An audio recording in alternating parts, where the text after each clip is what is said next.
You're here! Finally! Is something wrong? Monsieur Neurvalette and Lady Furina, they seem to have gotten into a dispute! Please go see for yourself.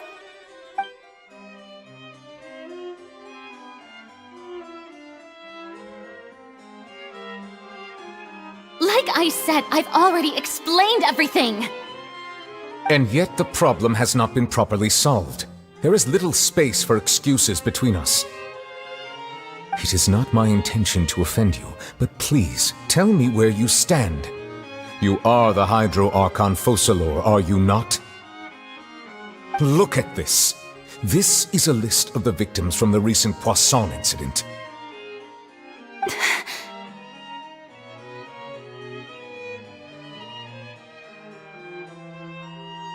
You mean... they're all... We did not arrive in time to avert this disaster, and I will not have it happen again.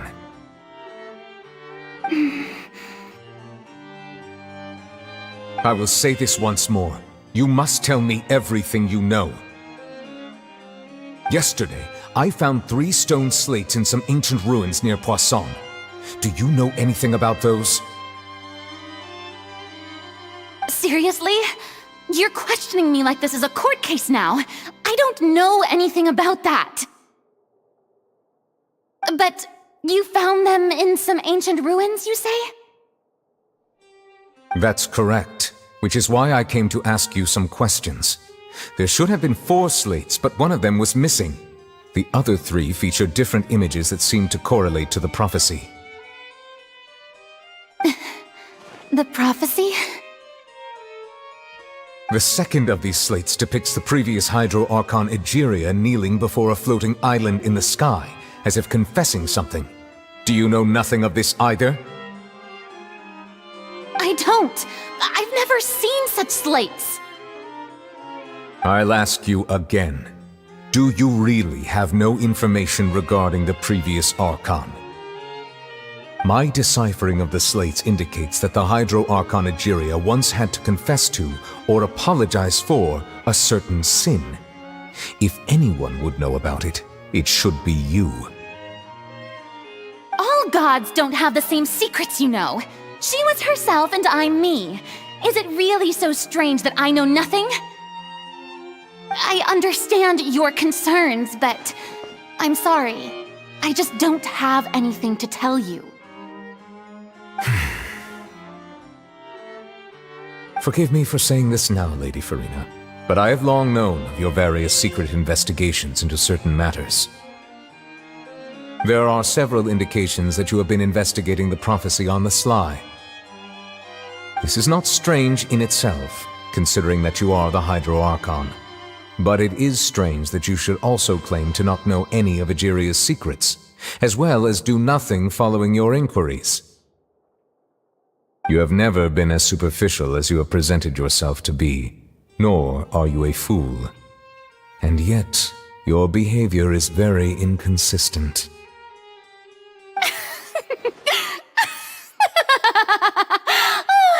So you've been watching me all this time, have you? I didn't think you were that type. You... Well, since you know about my secret investigations, then you should know I'm actually working to take care of it. There's no point questioning or suspecting me. You're the Eudix, but you're still my subordinate. You should be following my lead.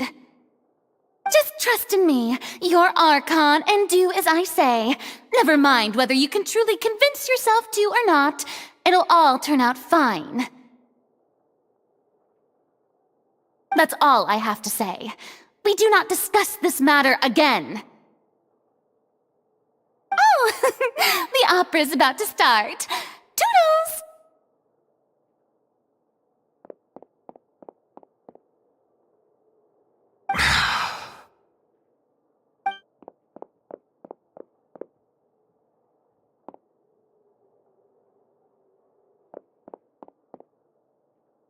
Did Furina not notice us standing by the door? Wonder what's up with her. She was smiling. Huh. She didn't seem in the mood to care if we were listening in or not. I assume you've been outside for a while now? Oh! You noticed! Seems Furina didn't even realize we were here. She was in a great panic, though I cannot discern the reason. Our discussion reached impasses time and again, a state of affairs that we cannot allow to continue. Still, I do not understand. Dialogue is the basis for understanding, so why did she keep refusing to engage?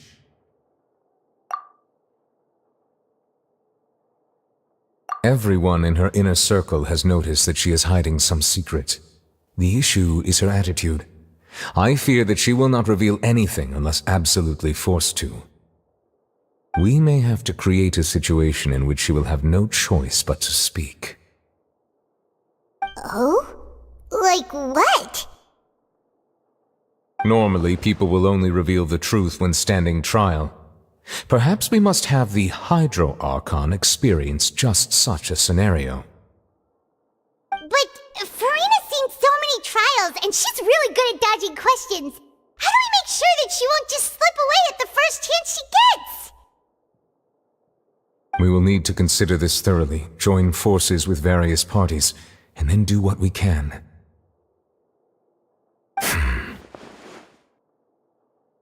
If at all possible, I would prefer to recuse myself from this affair, but we must prevent the prophecy from coming to pass. This may be cruel to her, but all Fontaine is in crisis. The information a god possesses is too precious, and so we must take a chance on this. But who will lend us their aid to do such a thing?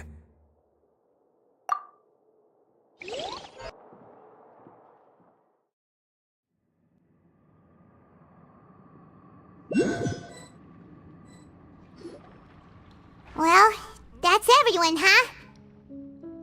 Speaking of which, it was pretty smart of you to think of hiding here.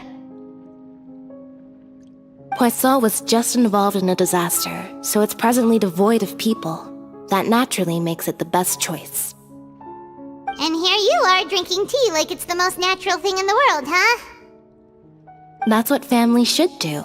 Sit and enjoy a leisurely time together. It's nice to enjoy tea here, you know? Care for a cup? Lend me your ears, everyone. Or perhaps one of you might like to start us off. How about you, friend? Me? No, I don't think I can.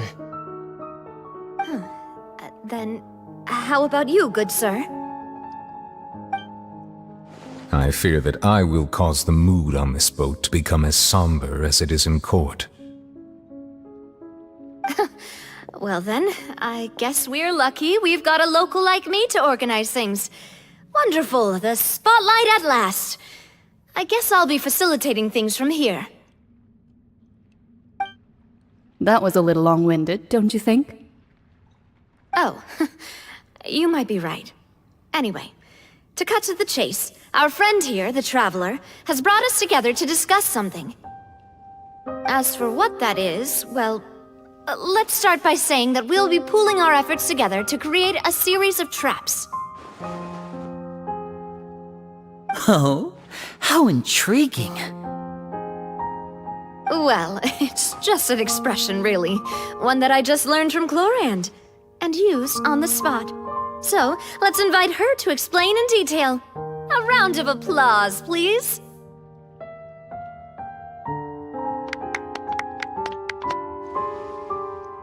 Huh? Didn't you say that you would be facilitating this? Oh, come now. Your work doesn't involve much public speaking, right? This is a good chance to practice. You might even pick up some fancy oratory tricks to impress your boss with in the future. I see. And what does my boss say? He is glad that you consider him your boss. Do go on.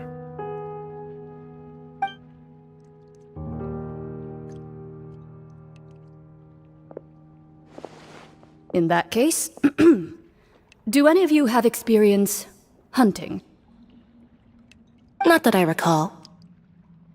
Fremine and I once used a wooden stick in a basket to catch wild rabbits when we were younger. As for Lynette, oh, right. You were sick that day, weren't you? I've also gone diving to catch some fish before. Does that count? I'm afraid not. You may or may not have heard, but Fontaine once played host to a group known as the Marechaussee Hunters. Though that was their name, they did not hunt animals, but rather various monsters left behind by the ancient dynasty of King Remus. Today, Fontaine's monster population has already thinned greatly, so the hunters have blended back into society, taking up arms in other lines of work. They even left a unique methodology of hunting in their wake. A trap comprises of the following components: bait, a trigger, and a containment device. Sometimes a lethal implement will also be necessary to deal with the prey. So, if we were to build a trap together, right now, what would you choose to build it with? For me, I would prefer something basket-shaped. Pigeons and rabbits will see the bait and naturally enter the snare. Our line of work requires a deft hand, and we're some of the best in the industry, so you can count on our techniques. You used some of those techniques while moving the people of Poisson, didn't you? My subordinates mentioned that you even performed some magic for the bawling children. Yes, and I even managed to gather some intelligence in the meantime. I'm quite the multitasker if I do say so myself. I'm afraid I can't claim that as my strong suit. I prefer more stable methods, like placing bait in the water and waiting for the fish to come within reach. That's the kind of method I would count on. Calm and steady. Exactly the kind of person who would catch loads of fish. And I can be their assistant. With discretion, I'm sure. I'd probably use some sort of mechanical animal. Papa once bought me some small clockwork squirrels, mice, and such. When placed in the forest, they can attract others of their kind. I remember that you liked those too, didn't you? I did. And that would be a good way to go about it. If they're realistic enough, animals of the same kind will follow them all the way to the trap. What about you, Monsieur Neuvillette? I fear I do not have any related experience. That makes sense. You usually solve problems directly, without the use of any such tricks. But I do have one more question for you, Monsieur. If we were to create a trap now, how would you design it? I would like for it to be effective, but bring no harm to the prey. A more gentle trap would be ideal. Kind, as always. However, our intention doesn't necessarily change the containment device and the type of implement we need. If we wanted to kill the prey in one strike, we would need a powerful implement. However, that also goes for prey that must be captured and safely contained. Wait, why's that? Only a hunter who's a true expert at subduing their prey can snare it without harming it. The line that divides life and death is often exceedingly thin. So are we going hunting together? Huh. We hadn't thought of seeing ourselves as hunters. It kinda works, but maybe it's still not the best metaphor. If our means of capturing and dealing with our prey is to put them on trial, then the hunting metaphor is actually quite accurate. But we shall require much more courage than any hunter to judge a god, a being whose seat is an exalted throne. Oh, so that's what's going on. Sounds very interesting.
It's been a tough few days, hasn't it?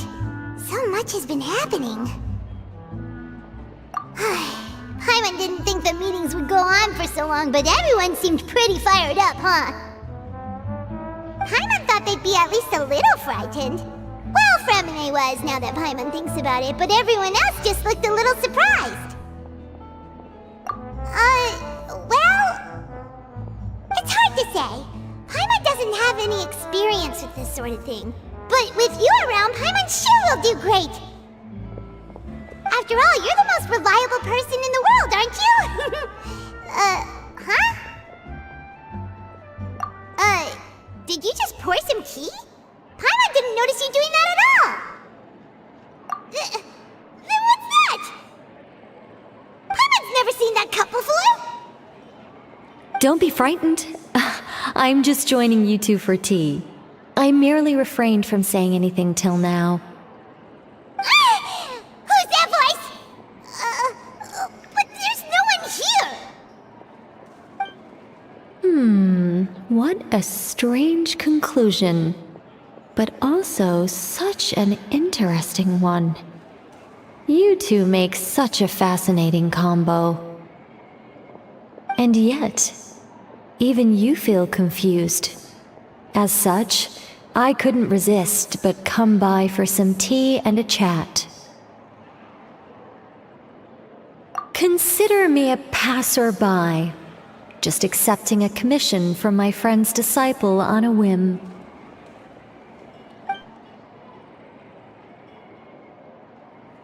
Precisely. Call me in, a mage who wanders the world. At least, that's how my friends have suggested I introduce myself.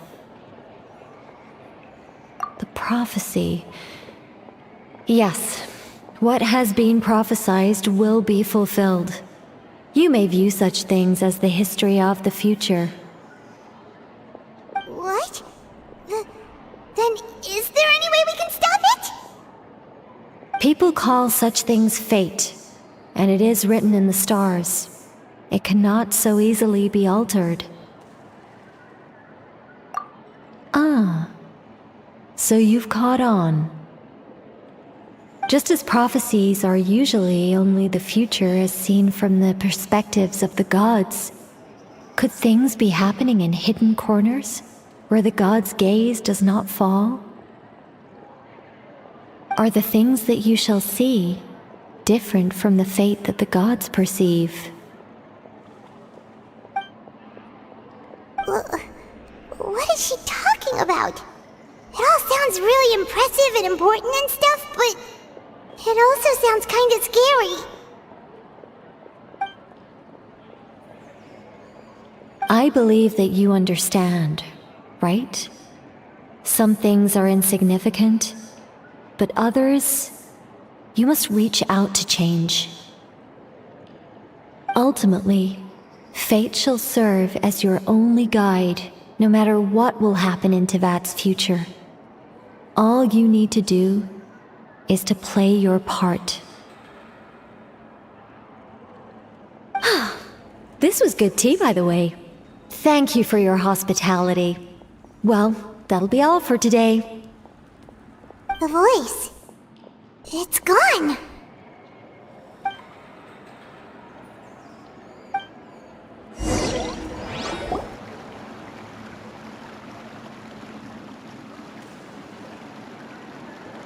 What?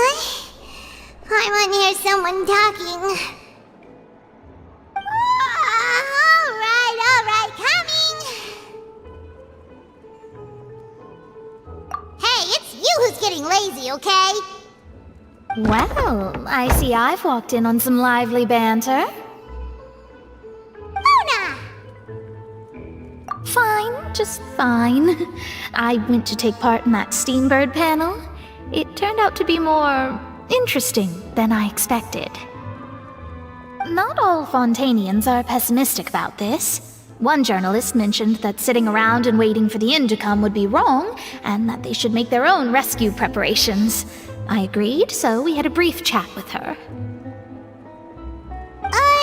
Did she have pink hair by any chance? Why, yes, it was Charlotte. I assume you've heard of her, no? That daredevil journalist? I'm in full support of her view. Prophecies are very important, but how can people allow their lives to be commandeered by just a few words? That's right! Paimon's glad to hear something sensible for once. Ah, yes. About what we had discussed before. I did try, but I'm afraid I couldn't reach the old hag. I'll try again tonight, but I wouldn't get your hopes up. Huh?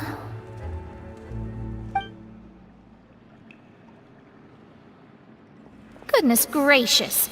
Are you serious? She said that even the god's gaze has blind spots. Pretty bold if you ask Paimon. Most people would believe the gods to be all-knowing, right? The Hexen Circle members are certainly anything but ordinary. As for the mage named N, the old hag has mentioned her a few times. She said that N's sense of direction is incredible, and that she loves guiding those who are lost. But I've never met her, and if she were still alive, she'd be... well, suffice it to say that the hag's at least a few hundred now, and N's been around for longer than that.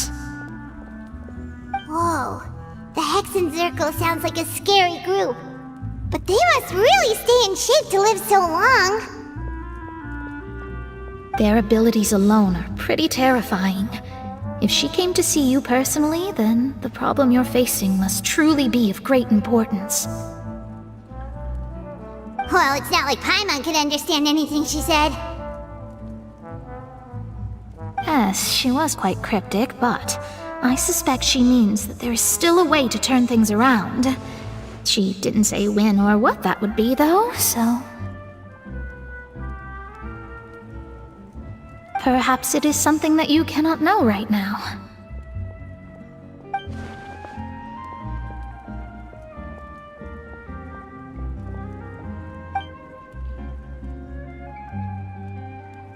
Traveler, Paimon, are you two all right? Oh, we're fine. We're just a little down right now. It kind of feels like the end is coming, you know? I see. I feel that same sense of desperation, too. I guess you could consider me someone who has often witnessed fate. So far as I have seen, it cannot be swayed. But even so, I still hope for, and believe in, miracles. Astrology is eternal and rational, but fate may not be. It is cruel, but it can also be beautiful. Perhaps that's what En was trying to tell you. Not to lose heart, and to believe that what you are seeing playing out before you is not yet set in stone. I did originally think of steering clear of all this, but I couldn't. Even if this is all futile, I still wish to help everyone. If we don't struggle to the last, then how can we face the end when it comes? Huh. You do have a point. There I go, talking about astrological principles again. Sorry about that. The moment I start talking about work-related stuff... I need to get going.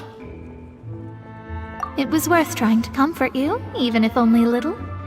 I believe that you'll help those who are struggling in the same way. I suppose that might be why we always seem to meet by coincidence.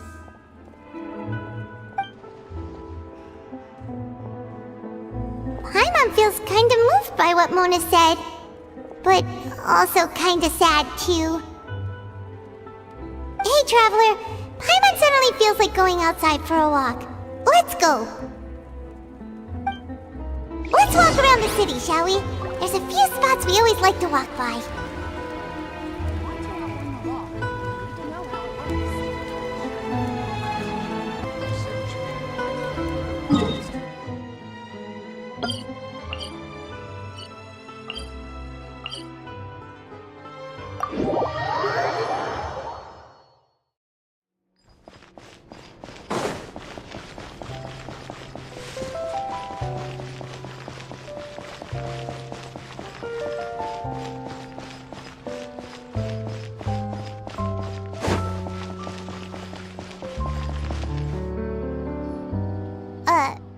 Huh? Our names are written in this newspaper. What's going on? Let Paimon see! The underwater stronghold, the Fortress of Meripede, has continued in its noble autonomy, but that does not mean that others cannot interact with it. My recent attempts to enter the fortress bore little fruit. Huh. Guess Charlotte still hasn't given up on that. Thus, did an Outlander friend become the focus of this report, a blonde adventurer with their white fairy legends trailing in their wake. It is said that this mysterious traveler once visited the underwater fortress. So while the fortress's interior remains a mystery behind closed doors, do not fear, for the tales of the traveler contain surprises in spades. Journalist Charlotte's biggest scoop yet, the Traveler's Trail, World Walker. Huh. Charlotte took so many awesome photos of us and we never even noticed her. She hasn't been able to get a hold of anything at the fortress, so since we're easier to find, she's using us as the subject matter instead? Ugh, seriously? Well, fine. Those headlines and photos do look cool, so Paimon will forgive her this time.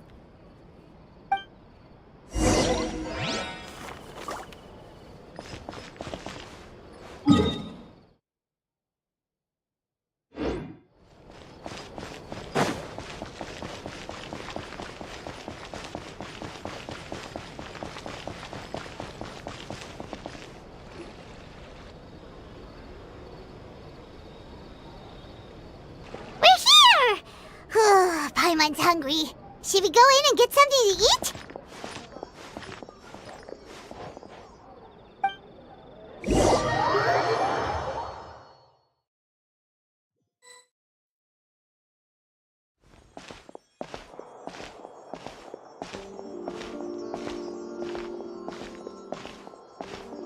Hey, quick! Look! That's the limited edition only 16 slices a day cake! It was so delicious the last time we tried it! Despite the tense situation we were in, let's give it another go! Paimon's sure it'll be great! one slice of cake, please. Someone showed up after all! Oh, wait, you're the one from the Palais Mermonia. Oh, are you here to buy cake too? It seems Monsieur Nervalette was right. You really can eat. Wait, did he really say something like that? That's right. Even he has his own preferences when it comes to food. As for me, I love the cake and coffee here. Do you come here often? Usually every day. Every day? It's part of my daily schedule, apart from work. I shall have my cake and coffee.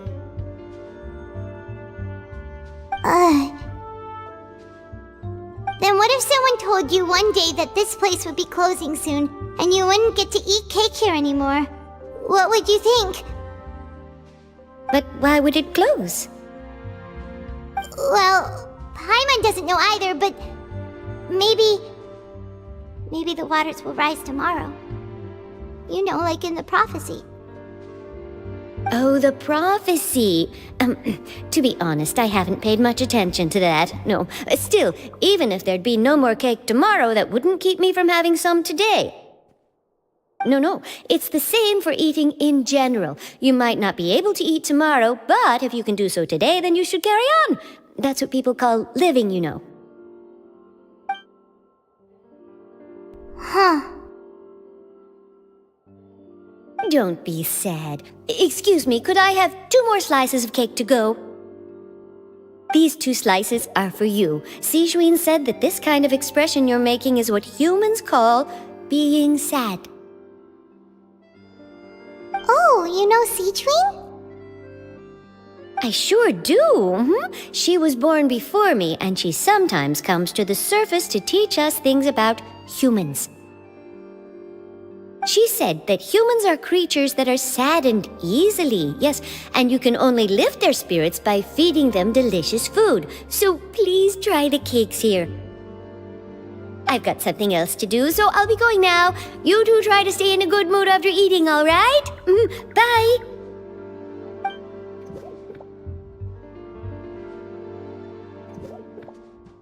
And there she goes! Alright, let's dig in. Paimon's sure this cake will be delicious.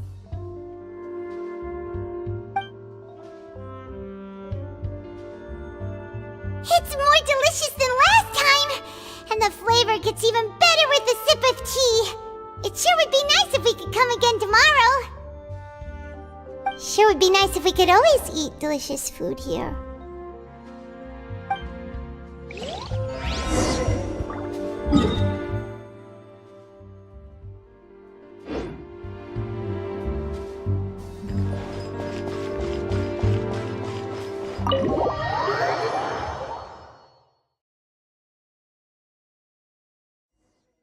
Oh, we're near the Steambird office. Let's go look for Charlotte and have a chat.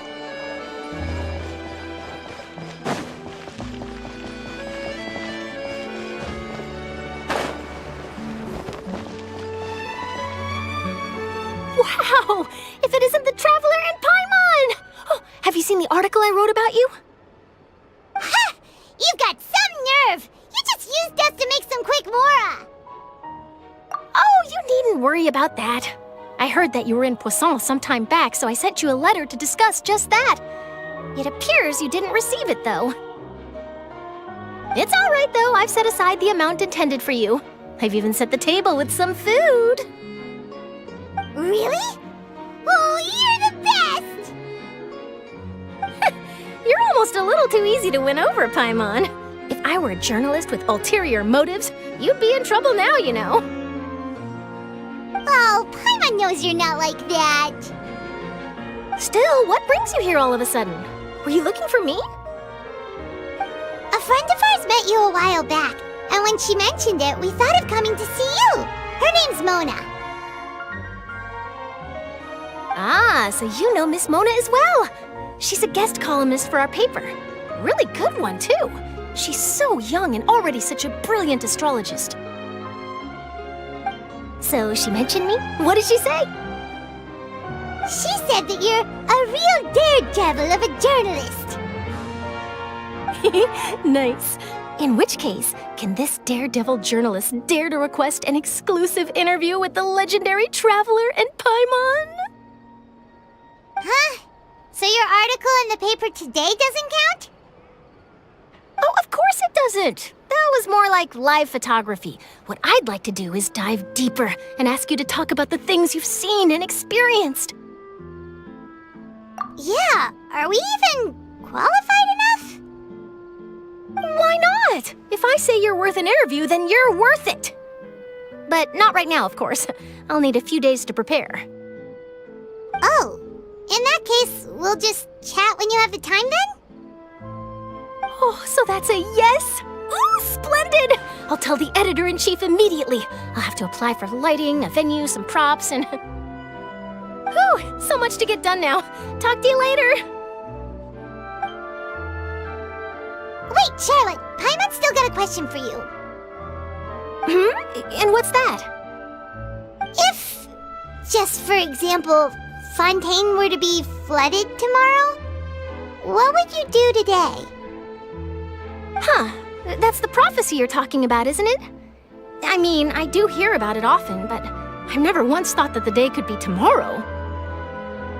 If you're seriously asking, then I might try and think of a way to leave Fontaine. Oh, but I'm still a journalist first and foremost. That means I have a duty to be reporting from the scene. And secondly, I wouldn't forsake my homeland that easily. From what I've seen, most people don't know what they'd do should the worst come to pass. In truth, it might be better just to behave like normal rather than worry over such an end. So in all likelihood, I'd probably still be prepping at the office for that interview of ours. I know what you're thinking. That sounds a bit sad, but I've always believed that it's best to do what you enjoy. Just think about it. If this nation really were to be suddenly destroyed tomorrow, but I still successfully finish an exclusive interview with a truly unique person, then the story I would wind up writing would truly be timeless.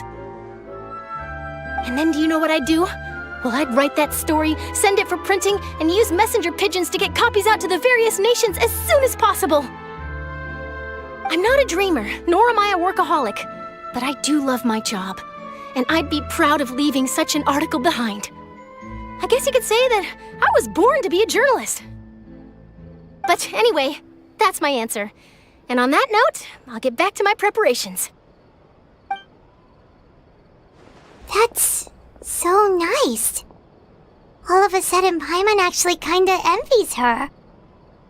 Anyway, let's go and take a look at the sea, shall we?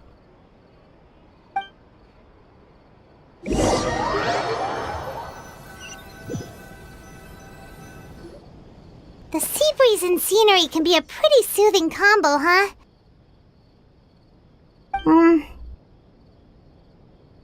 Paimon's been thinking.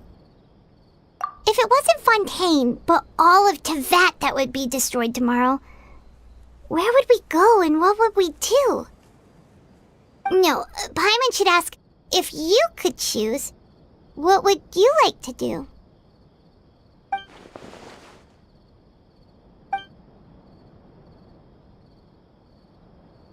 We've always been moving to the next destination, so we haven't spent much time thinking about these kinds of things. We didn't have to either, with us always being on the road and whatnot. You mean, still traveling? Huh. Wait, isn't that what we've always been doing?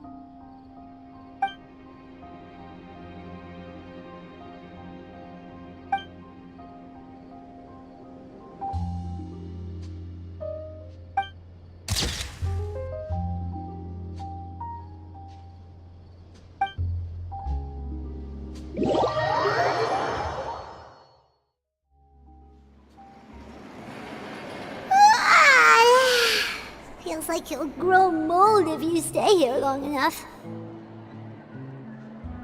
But it's still better than the Fortress of Mirapede, that's for sure. It's not only damp there, but salty too. Ah, so the two of you are still here. Wonderful. Oh, you're from the Palais Mermonia, aren't you? Yes, I'm Isadora. Monsieur Nervillet sent me to look for you two before. I heard that afterward you went to the fortress of Meropide.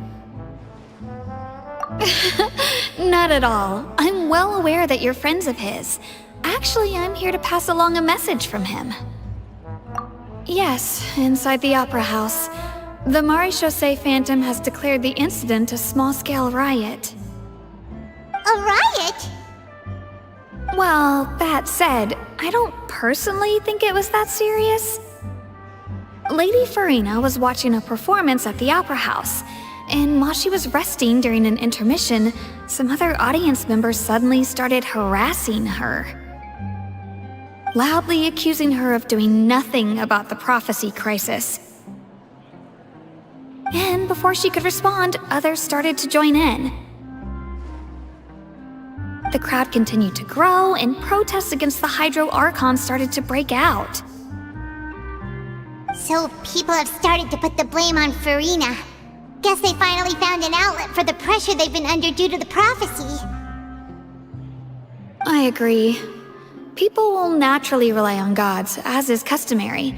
But the moment people feel threatened, gods are also the first to be blamed. So what happened after that? Is Furina okay? Seeing that the situation was spiraling out of control and that further argument was pointless, she claimed that she'd gotten tired of this and left in a hurry.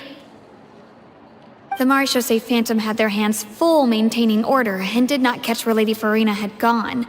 Only when things had stabilized did we realize that she had gone missing. So, you mean she's still missing? That's right. The Maréchaussée has dispatched many people to search for her, but we don't have any leads yet. That said, I don't think there's much to worry about. She is a god after all. Even if she were to fall into the hands of rioters, what could ordinary people do to her? Good. Monsieur Nervillet sent me to tell you about the situation, but he didn't say anything else.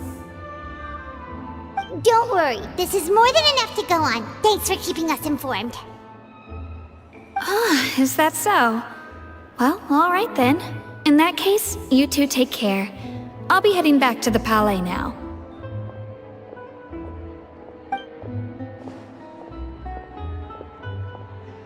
Well, sounds like we should hurry over to Poisson then.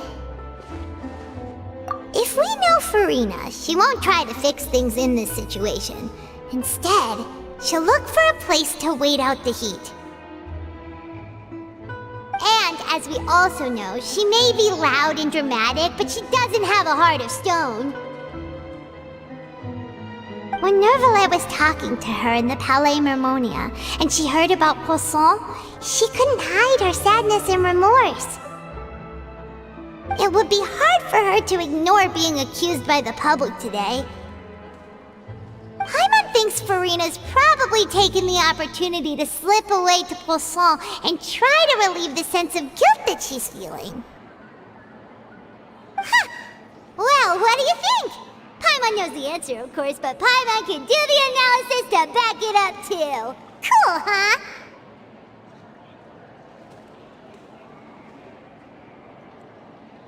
In that case, there's not a moment to lose! Poisson, here we come!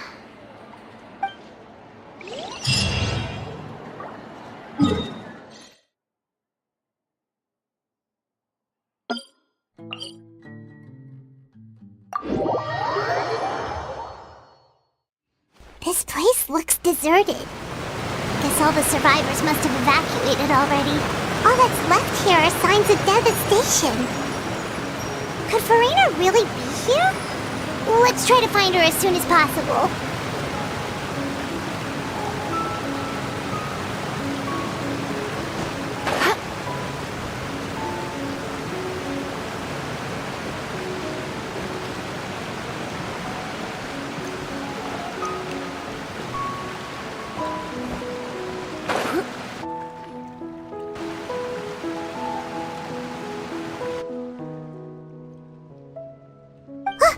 That's Furina, right over there! She really is here all on her own.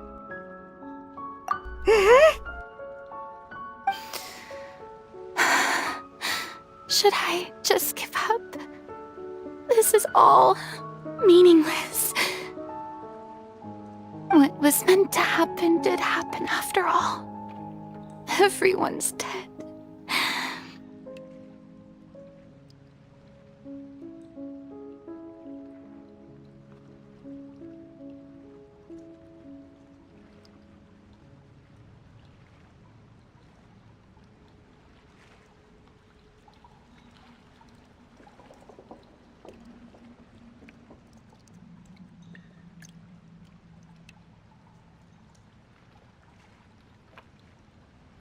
I'm sorry.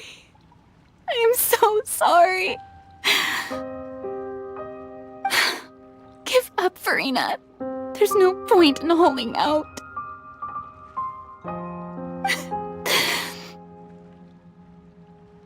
I'm sorry.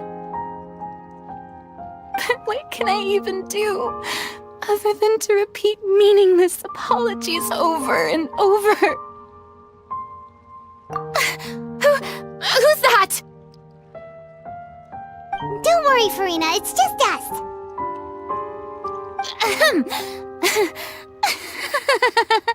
So it is you, blonde traveler from another land. Why, I almost thought you were someone from that mob of my ignorant subjects, come to kneel and beg for my forgiveness.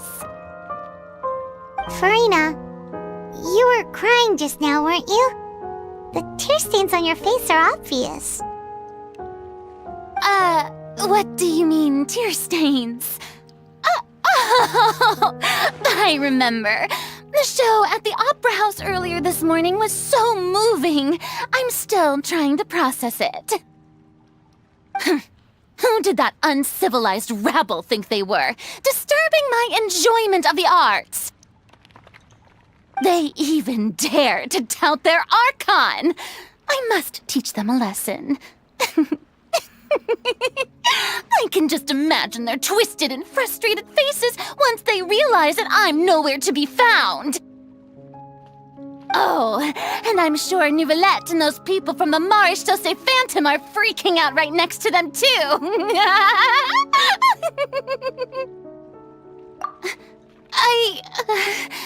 Of course not.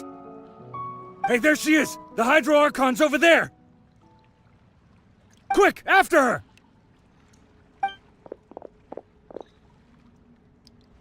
Furina, those people seem to be after you. They are?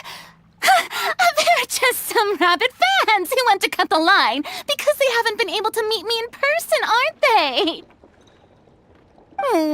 That's against the rules. I can't let them get their way. Furina just ran off! Quick, we have to catch up with her!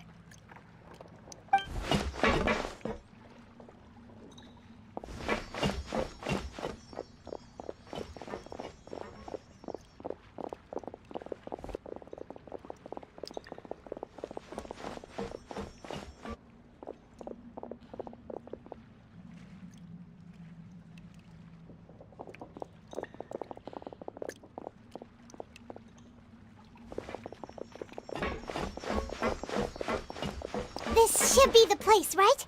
Hey, Furina! There's a good hiding spot over here. Quick, come to Paimon before the rest of them catch up to you.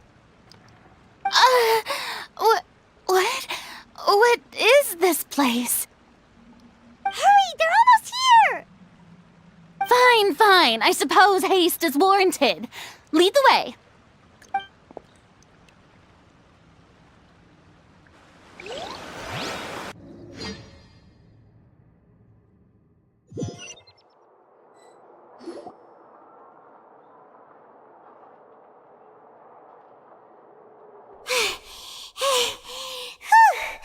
Paimon's exhausted.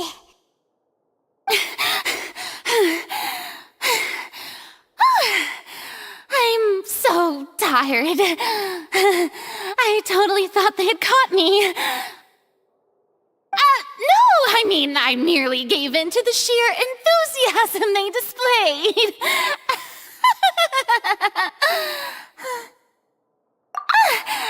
You're right. Yep, that's a good girl.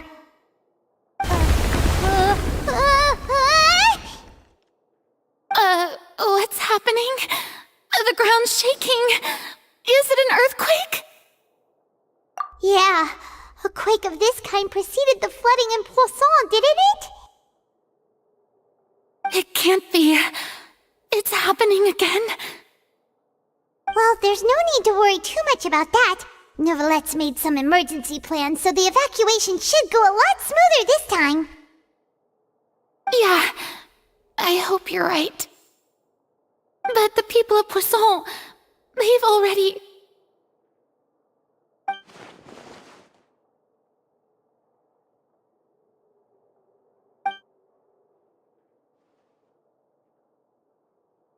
It's true. I've been investigating the prophecy for hundreds of years. I once had informants all over Teyvat, searching for clues and feeding information back to me. I've tried all kinds of ways, too, to hold back the sea. Anything to keep the coastline from advancing. But all my efforts proved to be futile in the end. Really, the truth has been clear to me for a very long time. We cannot make an enemy of the divine. No matter what we do, the will of the heavenly principles will have its way, and the prophecy shall be fulfilled. Give up. I do love the sound of that phrase. It would mean finally coming to terms with fate, but also for me to finally be free. Indeed, I've thought about giving up so many times, especially after we almost lost Poisson. Fate is really unreasonable, isn't it? It has no heart and obeys no rules. The prophecy has only just started to come true, and so many people have already lost their lives. But just now, it all became clear to me. I still don't have the right to come to terms with fate on behalf of everyone else. As long as the final moment hasn't come, it's still not too late. Don't worry. I will keep hope alive for everyone until the very end.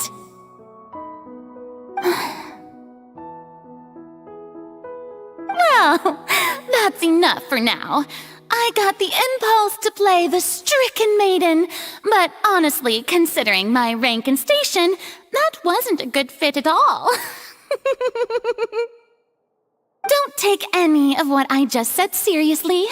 How could I possibly let Fontaine fall to the whims of trivial prophecy? Come on! Paimon could have sworn you were actually being honest just now.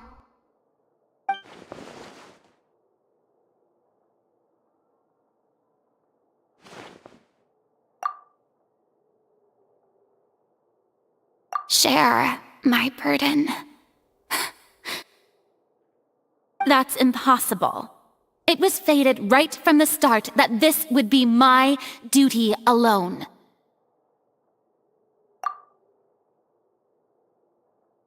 A witness. Yes, I've heard that you came to Teyvat from beyond the stars, yes. In other words, you never belonged here.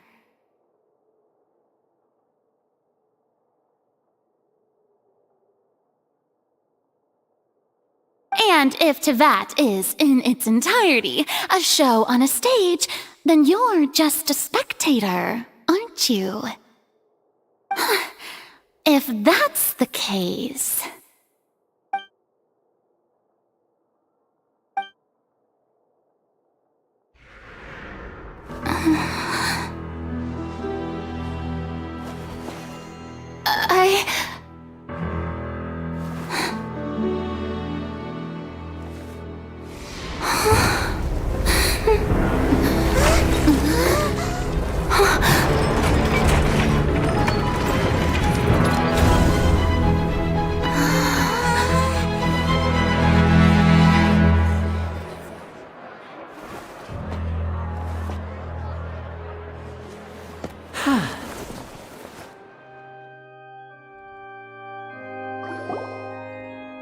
Ladies and gentlemen, this concludes my opening performance. Now, without further ado, we may proceed to the trial of our god. So this is what it is. Yes, you deserve praise for the effort you took to raise the dramatic stakes. Do not forget, however, that I am Focalor, the god of justice, the embodiment of justice itself. Does it not strike you as even the least bit absurd to bring the very concept of justice to trial? May I interpret these words as your refusal to stand trial? In that case, you will have the opportunity to defend your honor through a duel. You would draw your blade against a god?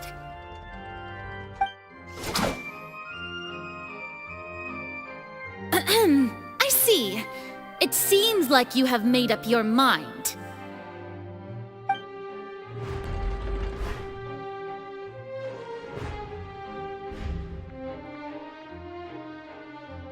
Paimon can't believe it. She just surrendered. What the heck is going on? Did I just see an Archon surrender to a human? Wow, how utterly humiliating.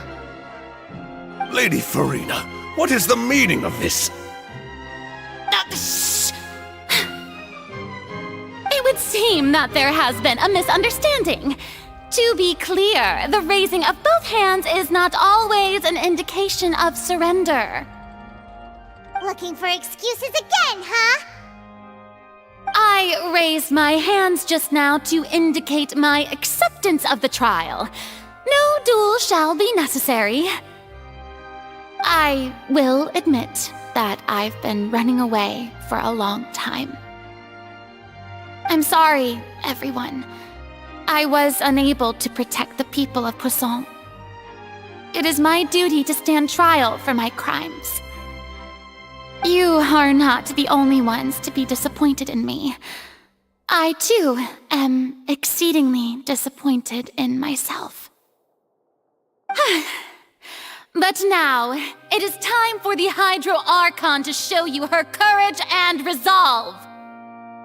I, Furinu, will use this trial to show the world the true meaning of justice! This time, I will protect you. Applaud and rejoice! One of the most outrageous and fantastical arcs known to the opera epiclese is now unfolding before your eyes.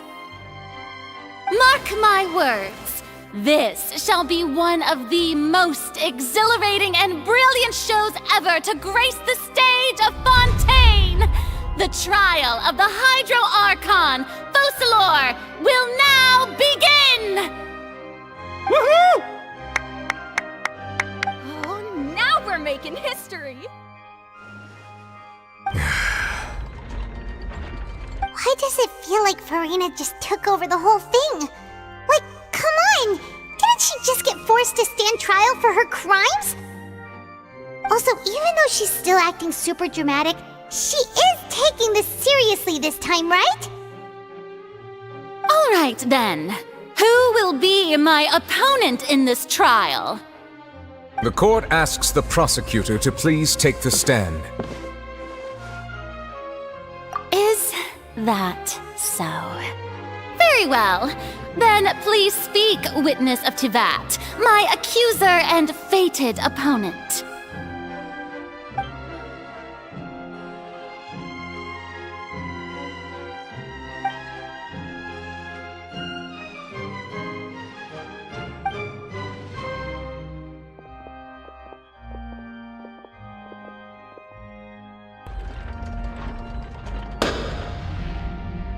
Also, please allow me to ask, as a final question before the trial begins.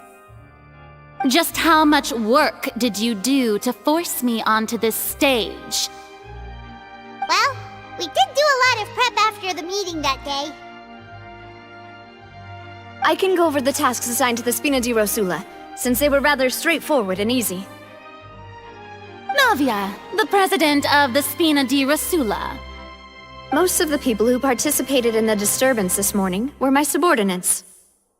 They changed into plain clothes and came to the Opera House as regular audience members, waiting for the perfect opportunity to incite insurrection against you.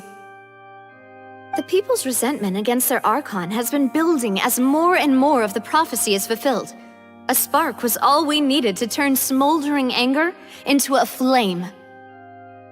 Moreover, according to our understanding and analysis of you, when something like that occurred, you would likely flee the scene and head to Poisson by yourself. So, we arranged for a second group to lie in wait there. So, you mean the ones who scoured the settlement for me were also from the Spina? And their goal was to force you to step into the giant magic box so you may personally participate in the greatest magic performance in all of Fontainian history. That's right. That house was a magic box, rather than someone's residence. As the super ultimate version of the setup that I used when I first performed at the Opera Epiclese, the volume of the box was increased by a whole order of magnitude, and the distance it traversed was the entire gap between Poisson and Araneas. Its cargo, of course, was an Archon instead of a human. My thanks, Furina.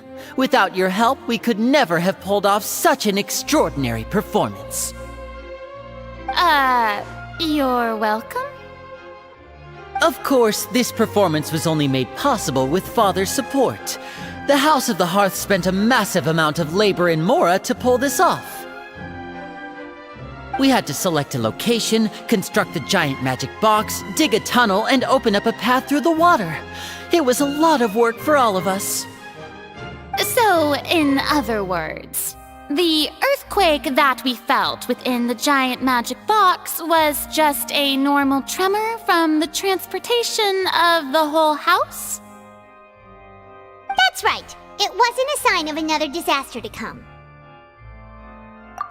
Then, I can guess Nervilette and Cloran's parts. You gathered a crowd, prepared a stage, and made sure that the champion duelist would be immediately ready for a fight. Also that as soon as I appeared on the stage, the trial may commence without a hitch. Am I right? Yes, that is correct. Well, Clorand, I must commend you for your courage. Only the most outstanding champion duelist in all of Fontaine would accept a duel with an Archon without flinching. Thank you. As for you, Traveler, I suppose your role was to keep me distracted with conversation once you found me in Poisson. You'd make sure that I didn't notice anything amiss before revealing yourself as my prosecutor once we'd arrived onto the stage. Oh?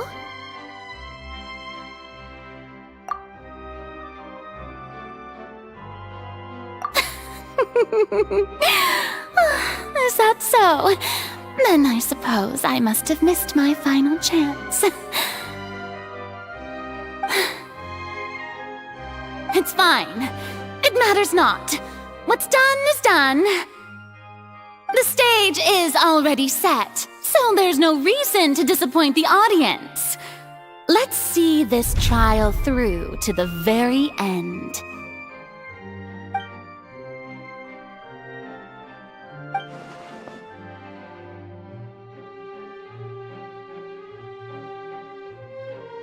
Madam Prosecutor, please allow me to pass this along. This is a document that Miss Charlotte applied for and received permission to share with you during the trial. According to her, it should speed up the proceedings. Huh? Charlotte wanted to give us something? Oh, so she's here too! Hey, Charlotte! Oh, let Paimon see. exclusive interview that she did with us before? So she's already finished it, huh? Wait, then that means this document is a perfect timeline of everything that's happened ever since we stepped foot in Fondeyne! So in other words, we can refer to this anthology of evidence every time we want to use something from our journey as evidence for an argument! Let's quickly confirm the information in it. Just think of it as a refresher, alright? You defeated the Hydro Archon in the very first duels you took part in at the Opera House. That's one for the history books, alright?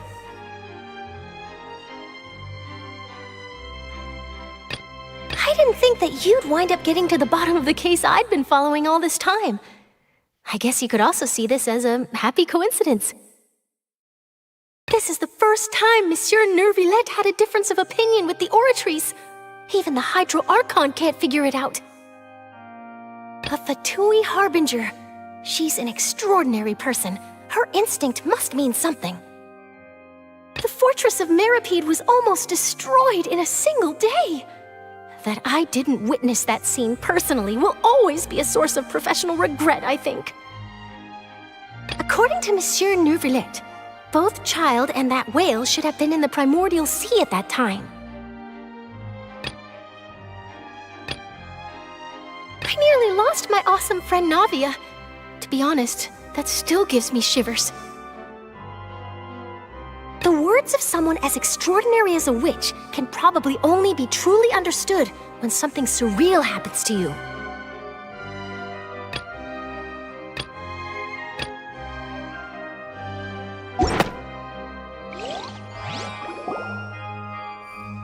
The prosecution and the defense are both in position. The trial shall now begin. Oh, come on, Neuvillette. There's no need to repeat all the unimportant legalese. Just fast forward to the part where the prosecution lays out my offenses. As the defendant and the lead actress of this performance, I still haven't even been informed of my supposed guilt in all of this. Of course, it is only natural for humans to struggle to understand the actions of a god. However, you will need more than that to convict me of a crime. That's true, but my charge here is unrelated to your conduct as an Archon. Instead, I would like to charge you as a fraud who's never been the Archon in the first place. Wait, what was that? Lady Furina's a fraud? Hey, I came here thinking that we were going to try the Hydro Archon for forsaking her duty, but did I hear that right? She's not our Archon at all? Charge accepted.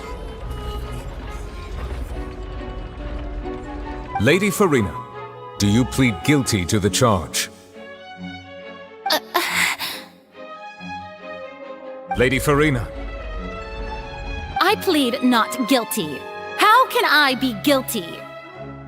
There is no way that I, Focalor, otherwise known as Furina de Fontaine, a member of the Seven and the Regina of all waters, kindreds, peoples, and laws of Fontaine, could be anything other than your true Archon. Yeah, even though Lady Furina can be rather eccentric, isn't it going too far to doubt her very identity? Yeah, I've never questioned her identity either. Sure, Lady Furina can be super irresponsible, but what grounds does that prosecutor have to make such a huge claim? I have cause to believe that common sense will prevail in this case. Many of the members of the audience have known me as the Hydro Archon ever since they were born. There would be no fooling their memory. See? Even the Oratrice has decided to show me its favor. Are you sure you want to commit to a charge that will never be upheld? If you wish to drop the case, I can promise you as the God of Justice that you will not have to face trial for making a false accusation. We will treat everything that's happened as a dramatic spectacle and move on with our lives. What do you say to that? An argument with near impossible odds, huh? We have to not only refute Furina's claims, but also overturn the long-held beliefs of the people. Well, I tried to give you the chance to surrender. If you must persist, then let me ask. If you believe I'm not the Archon, then what manner of being do you think I am? And if I was not the Archon, then how did I manage to live for over 500 years?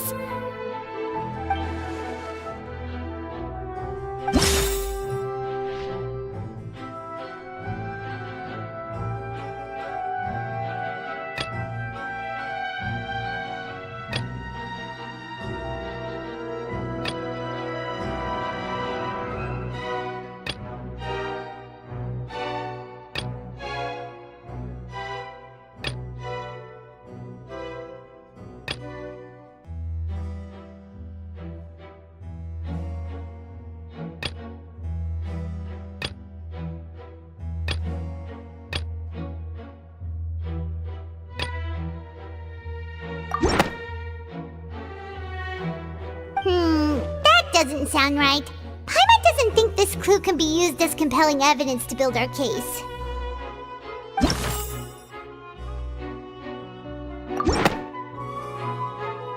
First of all, you may be a member of another long-lived race, which would allow you to naturally possess an extended lifespan. And second of all, even if that wasn't the case, there could be other ways to extend your life. Who gave you that idea? Was it the knave? You'd sink so low as to use a harbinger's words against me. A curse? I once thought it possible that the aura of an Archon might naturally resemble a type of curse. But in light of this claim, perhaps what I sensed was not your divinity, but a curse after all. Neuvillette sensed it too, huh? Lady Furina is actually a human? Well, it is true that it's extremely difficult to tell humans and gods apart just by looking at them. It's not impossible.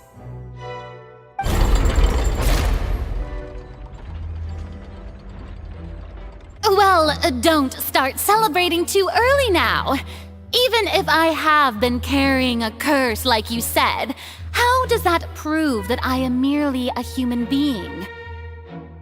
Besides, everyone knows that the main difference between a human and a god is the possession of authority. Gods can do what humans cannot. That's why they're worshipped as gods. For centuries, manifestations of my authority have served the nation of Fontaine. One need only to turn their eyes towards the Oratrice Mécanique d'Analyse Cardinal in this very opera house, or consider the endemnitium that is used in every aspect of life.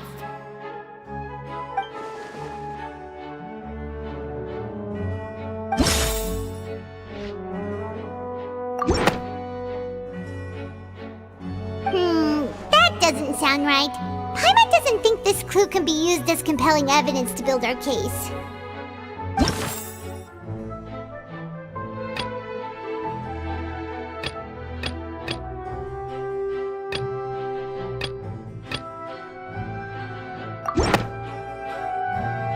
You tried to reference the Oratrice, but weren't you as confused as all the rest of us when the Oratrice declared Child to be guilty without any proof? Otherwise, you should have come up with a good explanation for that by now. Didn't I make myself clear at the time? The decisions of the gods are naturally difficult for humans to comprehend. There is no need to provide an explanation. Lady Furina, I believe a reminder of your current circumstances is in order.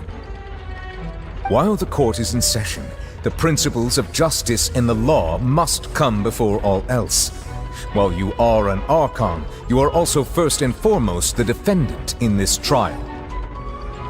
You will prove yourself unable to defend against the prosecution's charges if you continue to withhold vital information against the rules of the court. I never thought you'd use that kind of rhetoric against me. That was no trick of rhetoric, Lady Furina. I've merely reiterated the rules of the court. Rules that all should respect and follow. So, you neither knew why Child was declared guilty, nor did you understand the structure and operations of the Oratrice. Instead of having been created by you, the manifestations of authority you mentioned have been made by the real Hydro Archon, haven't they? The real Hydro Archon? Well, now you're really losing me. It is true that I did not know why the Oratrice gave out a guilty verdict that day. But the Oratrice handed out that verdict unilaterally, and it has been operating independently ever since it was first created. You can't argue that just because a divine creation is flawed, that the god behind it must also be no god at all. She's still throwing out all kinds of excuses. Seems like she's confident that we won't be able to produce proof that she has no power over the Oratrice. My power as an Archon. There are many ordinary citizens in the audience. How can I just carelessly demonstrate the formidable power of an Archon?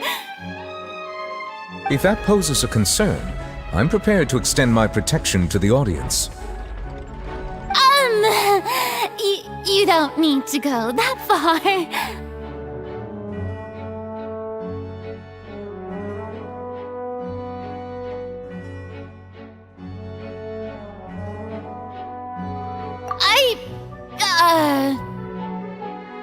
Aren't you the Hydro Archon? Or is it that you can't even wield the power of Hydro, much less the authority of a god? Indemnitium! Yes! It's all because of Indemnitium! All Archons derive their power from the faith of the people, and I've converted the people's faith in justice into Indemnitium! Thus did I give up all of my divine power to provide everyone with energy for their daily lives. Have you ever seen a more magnanimous god? Isn't that a huge stretch? Yeah, no matter how generous an Archon can be, how could they give up all their power? Can a god with no power even still be called a god?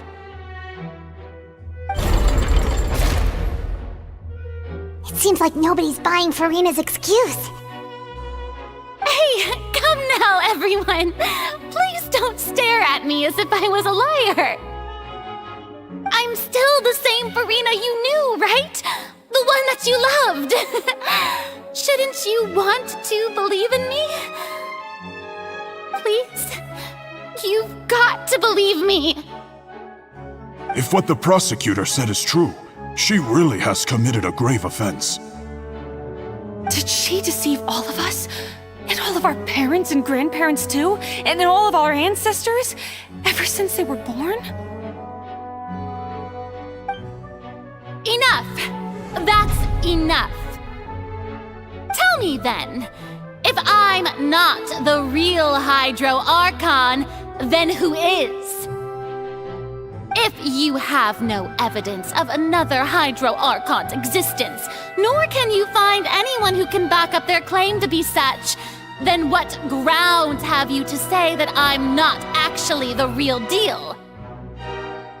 Wow, she came up with yet another argument. How can we refute her now? Seems like she really doesn't want to give up.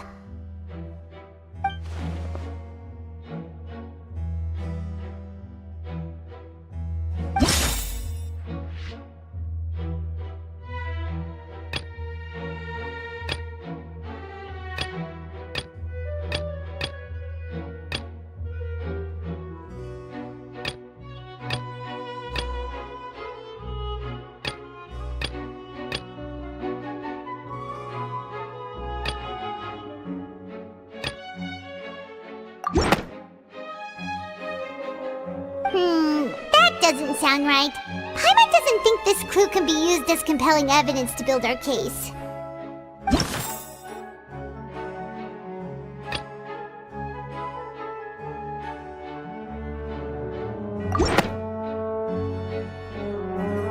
It has been established that all Fontainians can dissolve in water from the primordial sea. And that means... Since you insist on claiming to be a god and not a human, then there's a method that you can use right here and now to eliminate all suspicions of you being the latter. Miss Navia, please apply to serve as a temporary attorney for the prosecution before addressing the court. Though you act in partnership with the prosecutor, you must still adhere to proper procedure. Super sorry, Monsieur Chief Justice. I swear this really will be the last time that I'll speak out of turn. Now, I've brought some seawater from Poisson. As everyone knows, a massive flood struck the area not long ago, taking many lives. Including those of some of my closest friends. So, Miss Furina, would you dare to touch some of this seawater? If we are to believe that you are indeed the real Hydro Archon, touching this seawater would have no effect on you. All it should do is strengthen your case. But if you don't dare to touch it, then we would have basically proved the reverse. Oh, and I must remind you that after the disaster at Poisson, nobody wants to see any more people dissolve. I do hope you'll act prudently and choose the simpler path of admitting guilt. Navia from the Spina di Rasula. The Spina has governed Poisson for many years. I guess her suggestion is valid. If Lady Furina is indeed just a human, she's probably Fontainian like all the rest of us. Would she really dare to try?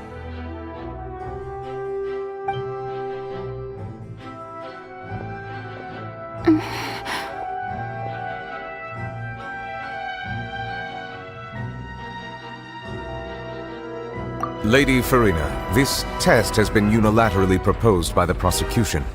As it falls outside the realm of standard court proceedings, you possess the right to decline participation.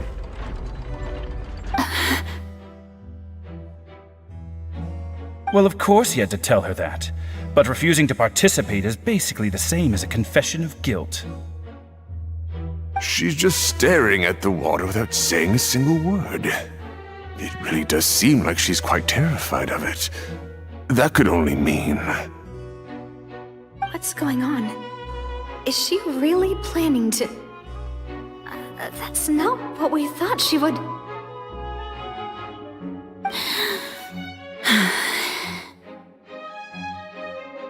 Due to the inherent risk of the test, Lady Furina, you may...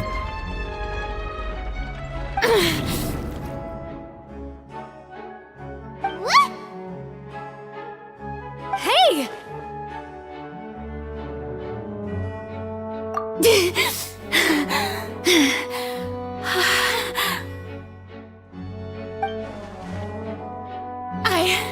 I'm fine!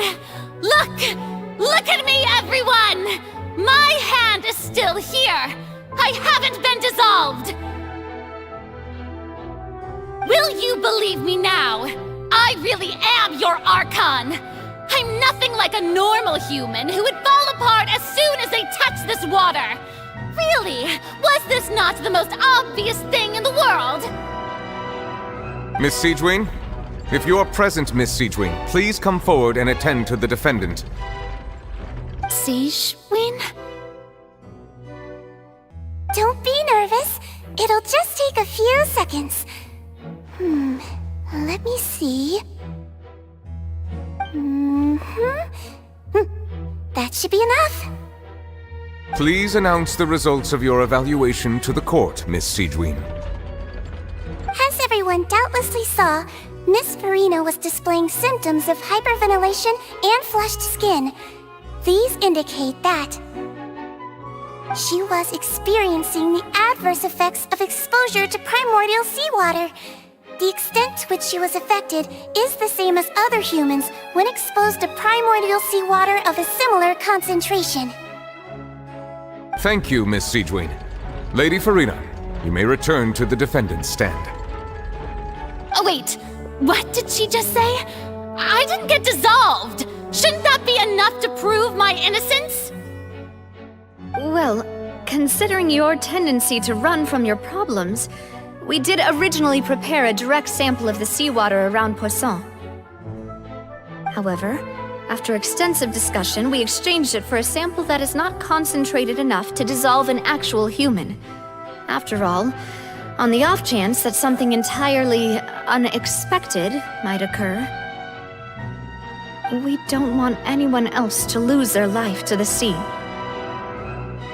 Yeah, so out of regard for Furina's life, you secured a low-concentration sample and asked the head nurse to serve as an expert witness. It's a great thing that the direct sample wasn't actually used. Furina could have...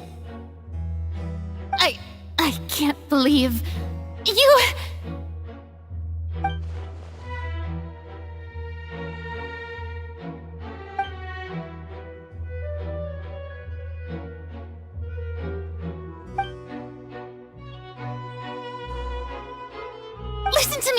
Listen to me, everyone! Please don't give me such cold and disdainful looks! What happened just now didn't prove a single thing! Think about it! How can you conclusively prove that an Archon can't also be affected by the primordial seawater? Also, if I was really just a human, why would I dare to just put my hand in that kind of water?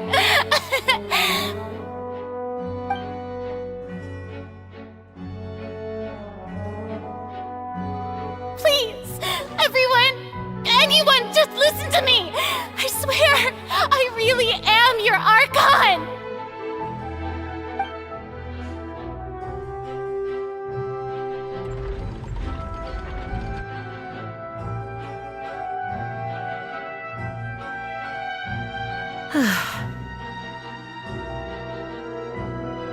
I don't think anything she says at this point will sway anyone. The odds are just too stacked against her now. With all the things that have been said, Paimon doesn't think there's any way left for Furina to win. I believe the time for arguments and presentation of evidence has come to an end. If there are no objections, we will move on to the final judgment.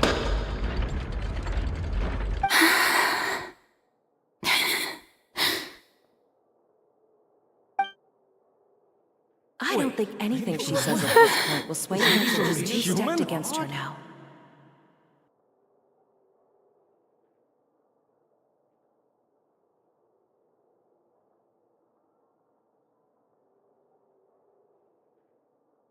In my capacity as Chief Justice, I shall now render judgment on Furina's misrepresentation of herself as the Archon of Fontейна.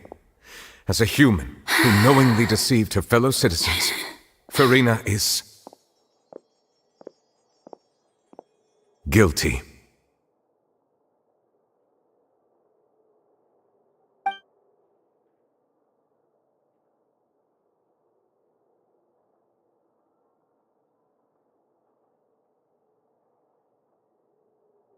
We shall now turn to the Oratrice Mécanique d'Analyse Cardinale to render the final verdict on the charges.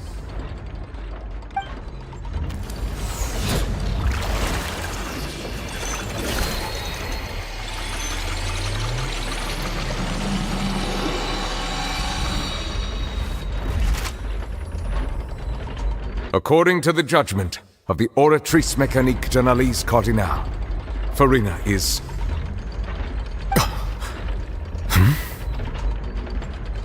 Well, what's wrong? What's the Oratrice's verdict? No, the Oratrice also displays a guilty verdict. Isn't that correct then? However, the exact wording of the verdict is thus: the Hydro Archon, guilty, to be punished via the death sentence.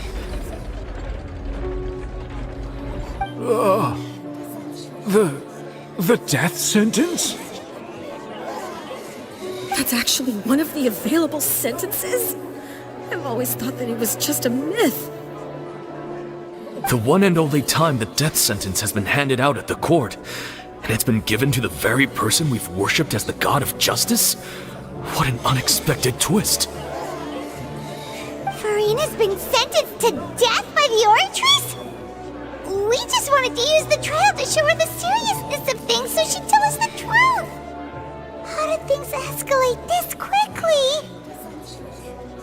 This outcome is indeed quite strange.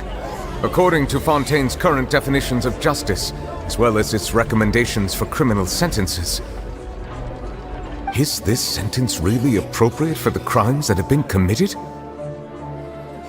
Yeah! Even Fauché wasn't sentenced to death by the Oratrice. You know, the real evil mastermind behind the serial disappearances case. Indeed. Not only is Furina's sentence overly excessive, the very point of our trial today was also to prove that Furina has never been the Hydro Archon in the first place. But now, the Oratrice seems to have deliberately invoked the title of the Hydro Archon. What does this mean?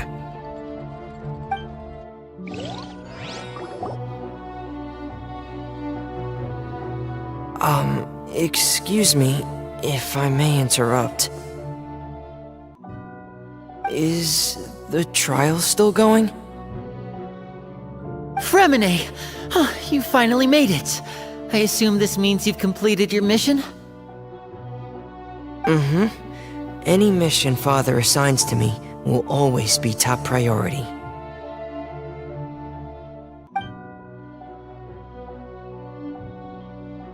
Is that the first prophecy slate? Huh. So the knave privately arranged for Fremine to try and find the missing slate. I looked everywhere and finally found it at the bottom of the sea. It took me a long time to get around some dangerous stretches of water. But has the trial already concluded? Then doesn't that mean I've come too late? Oh no. Father will be disappointed in me. Thank you for your hard work, Mr. Fremine. Please allow me to review the record left on the slate.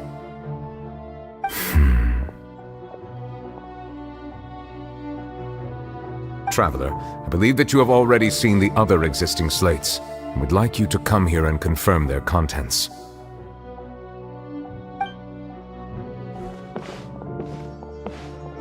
Huh? So what do you see? What is it?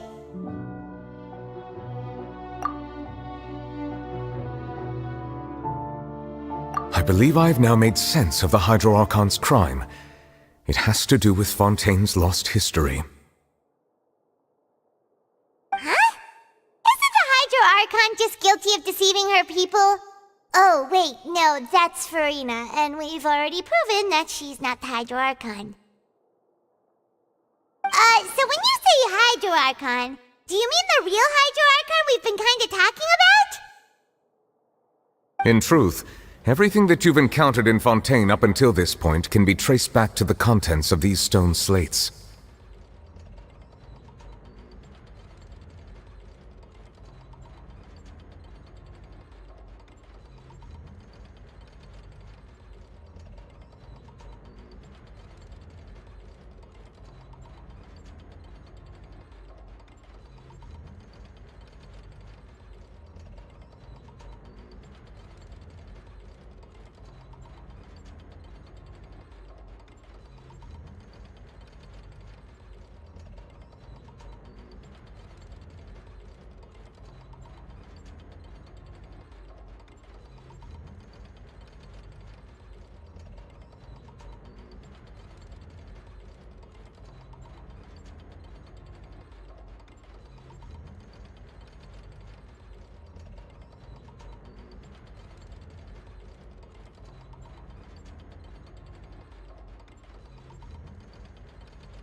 However, I'm uncertain as to how much sense they currently make to you. Okay, let's try to recall the contents of the other 3 stone slates. Paimon will do her best to help you remember.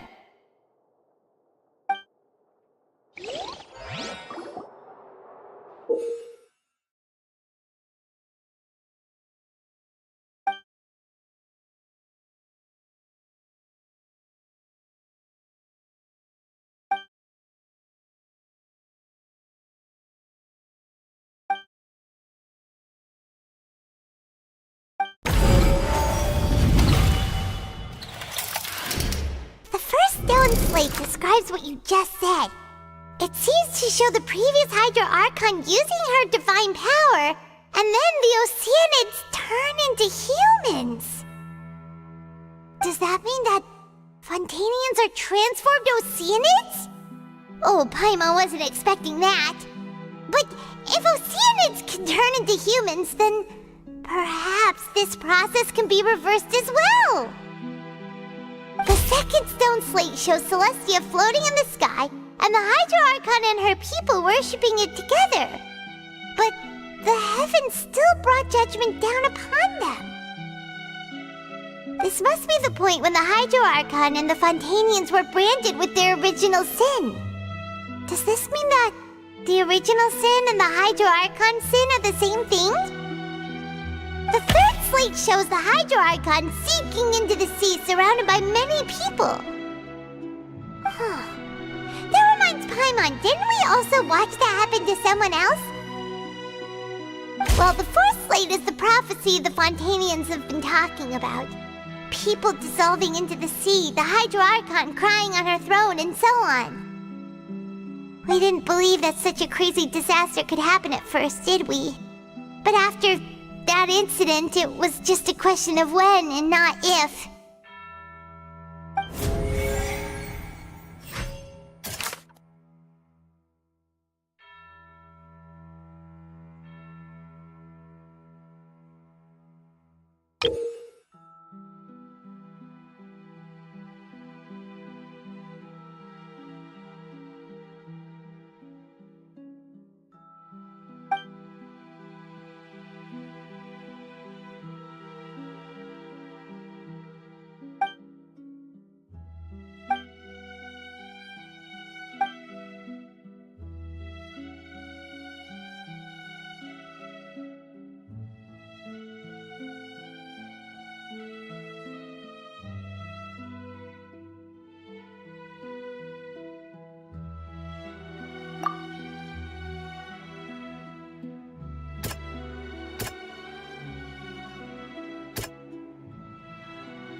We know from the case of the serial disappearances of young women that Fontainians can be dissolved in primordial seawater. And the first stone slate tells us that long ago, the Hydro Archon used her power to turn Oceanids into humans. This might be the reason that Fontainians can dissolve.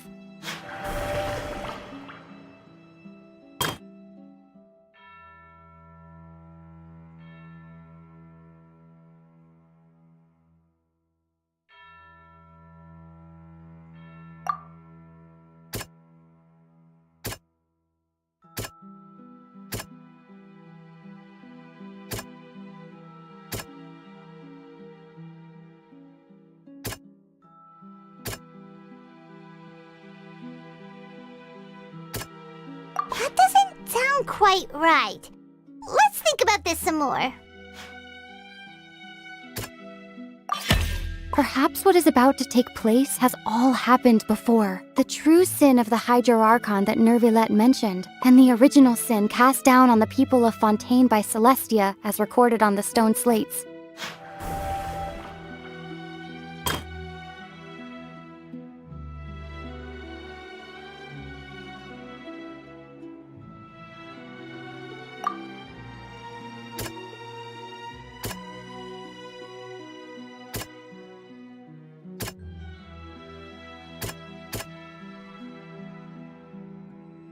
That doesn't sound quite right.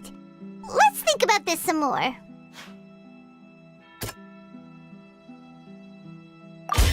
It's not as simple as falling into the sea. When Navia fell into the sea, her consciousness was subjected to judgment. The stone slates show the people gathered around the Hydro Archon in the sea. Could that be alluding to the same thing?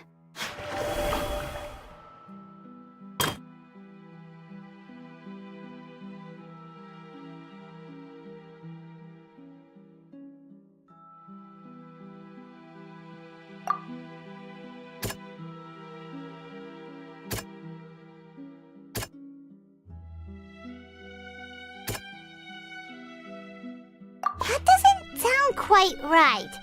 Let's think about this some more.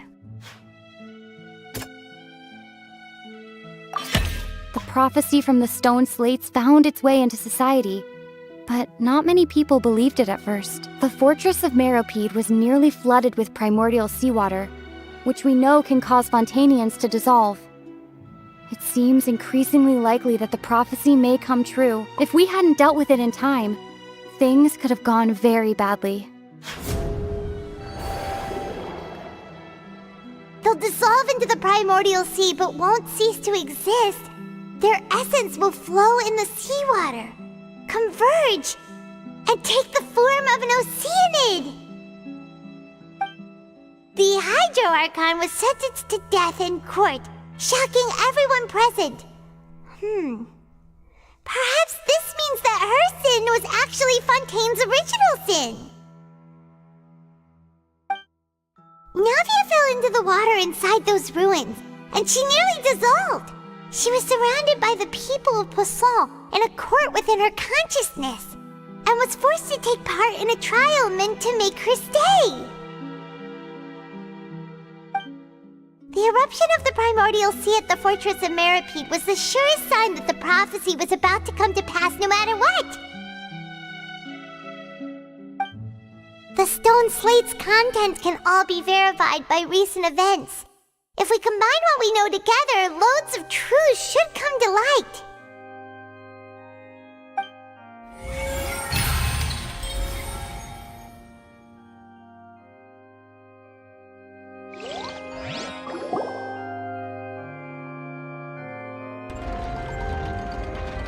Huh? Oh, Paimon gets it now! So that's how you can make sense of it. But then it feels like we're going to have to share some truly shocking revelations.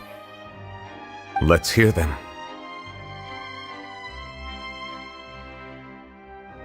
Incredible. Linny, did you hear that? We're not real humans. All Fontainians were originally created by the late previous Hydro Archon, with Oceanids as their basis.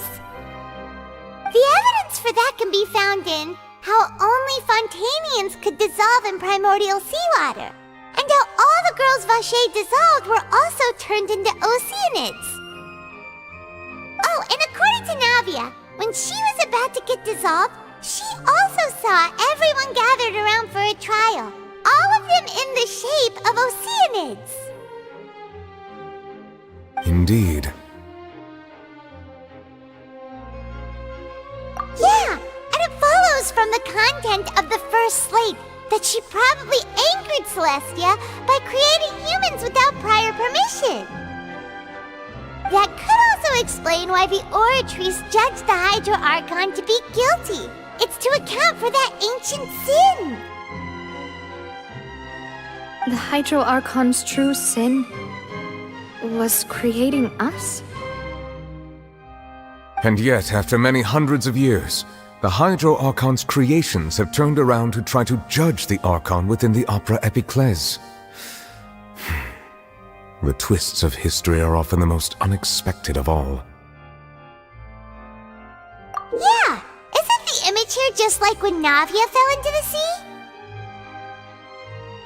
So wouldn't it be trying to show the image of the Hydro Archon also falling into the sea once the prophecy has been fulfilled in the fourth slate? In the end, the people will all be dissolved into the waters, and only the Hydro Archon will remain weeping on her throne. Only then will the sins of the people of Fontaine be washed away. Did Paimon get all that right? You've made some keen deductions. I must say, given how much you still don't know, it is impressive that you've already managed to connect so many pieces of the truth. However, while you were able to decode all the information on the slates, they've also been etched with an additional layer of hidden information using a different power source. When we were at the ruins, I tried to decipher the hidden information recorded in the slates. But since we only had 3 slates at the time, I was unable to come to a full conclusion. Now that the slate collection is complete, I shall make another attempt to decipher the narrative recorded within. If everything goes well, we should finally be informed of the unadulterated truth.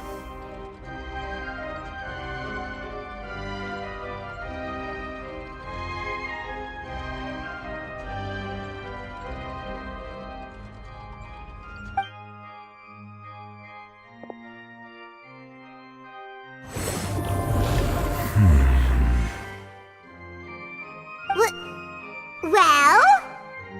Did you get it? I believe I should share this truth not only with you, but with all the people of Fontaine as well. I will try to briefly summarize it for you.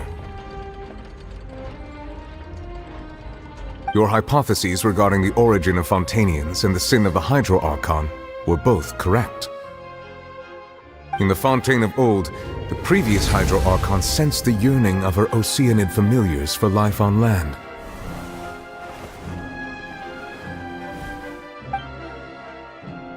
The Oceanids were enamored with the beauty and romanticism of human beings, and wishing to have those experiences for themselves, expressed to the Hydro Archon their desire to become of a similar kind. However, even though water as an element is intricately linked with the power of life, the Hydro Archon, as one of the 7, did not possess the authority to create a new form of human life. Not one to give in, she eventually found a way to create permanent humanoid bodies for her familiars by appropriating the power of this planet's primordial sea. She poured primordial seawater into the Oceanids' blood vessels, creating humanoid mimics in the process. But if Fontainians were to ever come into direct contact with water from the primordial sea, the power within their bodies would escape these artificial restraints and return to the sea. As a result, their forms would collapse, and they would be reverted to their original forms as Oceanids. Of course, the Hydro Archon never received permission from the heavenly principles to create a new human race. And thus, the Hydro Archon and all of her creations came to shoulder the original sin of appropriating the power of the primordial sea. That is the true history of how the people of Fontaine first came into being. So we were all Oceanids before we turned into human beings? That's way too much information for me.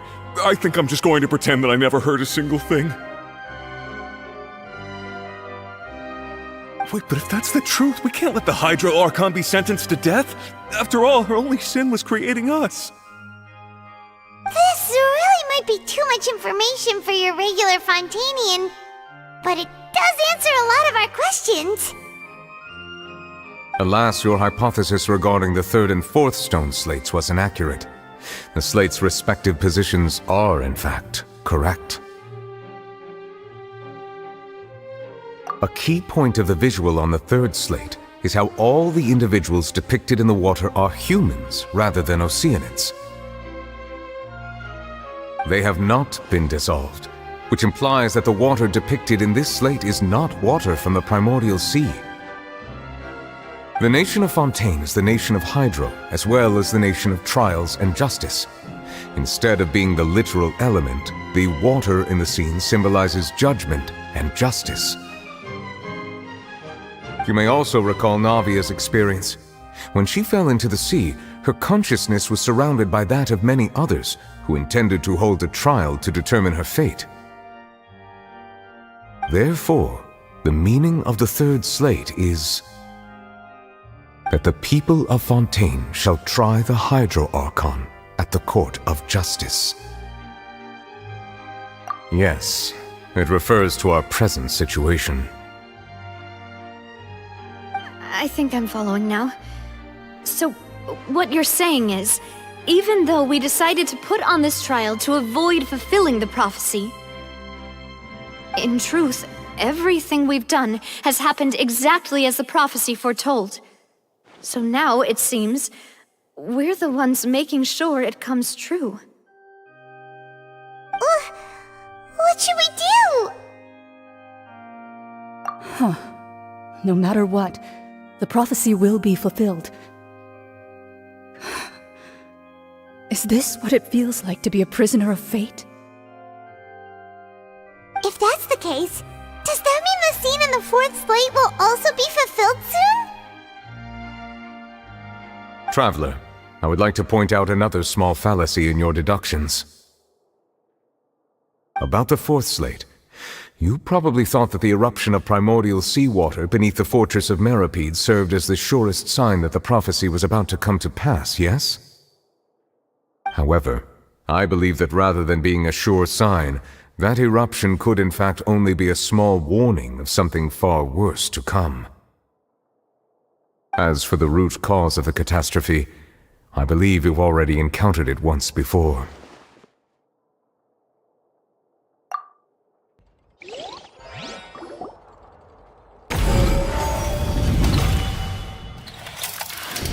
This eruption was just a small warning of the things to come. We must find the root cause of the disaster.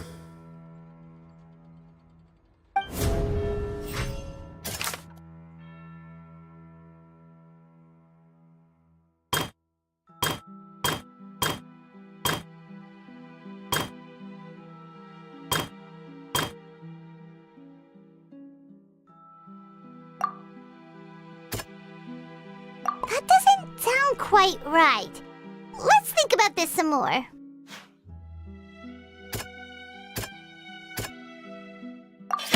It was both dream and reality.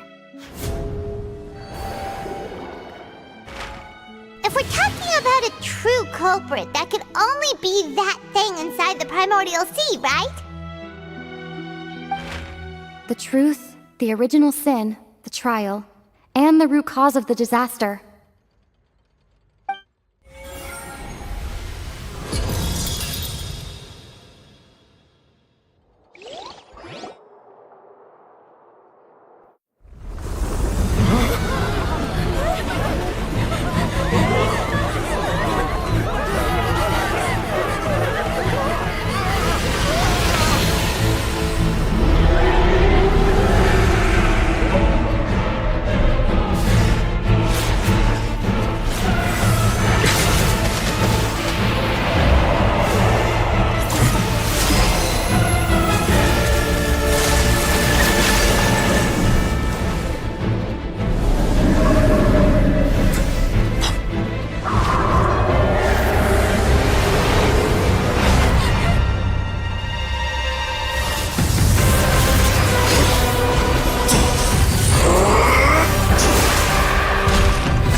That was way too close! How did that thing just burst into the Opera House? Wait, was that the huge whale you saw in your dream? So we've met it at last. I understand very well why it has chosen to make an appearance here. That whale does not belong to Tevat. It is a monster that has traversed the stars, weeping all the while. It has been greedily consuming the energy from the planet's primordial sea, using it to grow. That is the main cause for the rising sea levels. And once it has finished consuming all of the energy contained within the sea, its next step will be... You said that when the Hydro Archon first created Fontainians out of Oceanids, she filled their blood vessels with primordial seawater. Precisely. That whale finds the blood of Fontainians nigh impossible to resist. Therefore, when it left the primordial sea, it decided to make its next stop a packed opera house full of food. Food in the form of Fontainians. We just barely managed to push it back, right? In that case, won't it come back to target the people again once it's managed to recover its strength? That is correct. Indeed, it is more accurate to say that we should thank that Harbinger for buying us some time. Without him, the whale would have likely come onto land far sooner. From the way he looked, he must have been fighting the creature for quite a long time. That battle maniac. We've always known that he had a special connection with that whale, but we definitely didn't expect it to help us out like this. Anyway, now that we know that this whale is the actual cause of the disaster recorded in the prophecy, all we need to do to stop the prophecy would be to find a way to beat it up, right? It is too late. It had already absorbed too much of the primordial sea's energy before we could notice it. At this point, it has become practically integrated with the sea itself. Even if the entirety of Teyvat were to be destroyed, it could still survive and swim off towards some other world. That's not something I will accept. We've already done everything we can, and we even found the true culprit. We've come so far. You can't just tell me that the last hurdle is some impossible foe. That's just not fair. Indeed, that's not how a grand performance should end.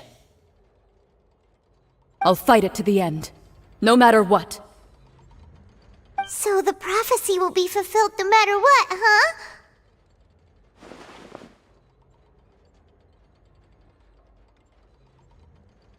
The prophecy. Yes, what has been prophesied will be fulfilled. You may view such things as the history of the future.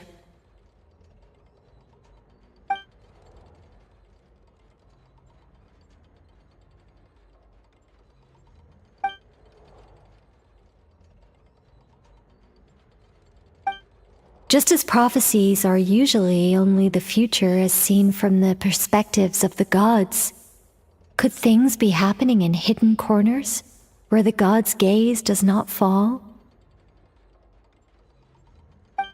Ultimately, fate shall serve as your only guide, no matter what will happen in Teyvat's future. All you need to do is to play your part.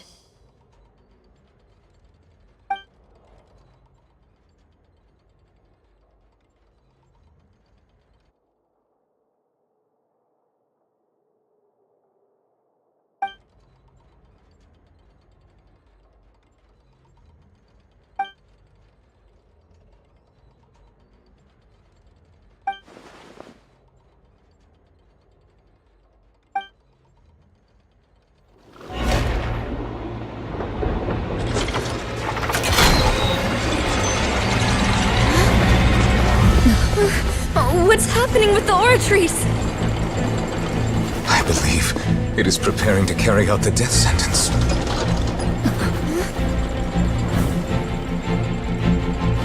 Furinu!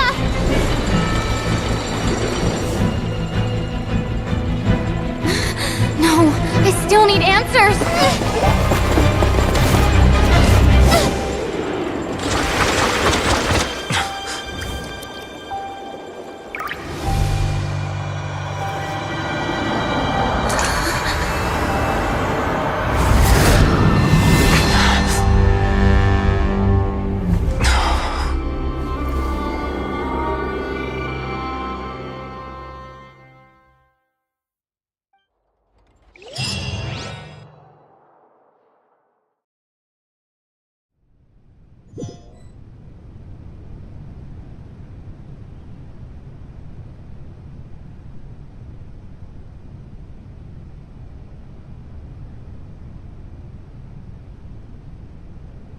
You...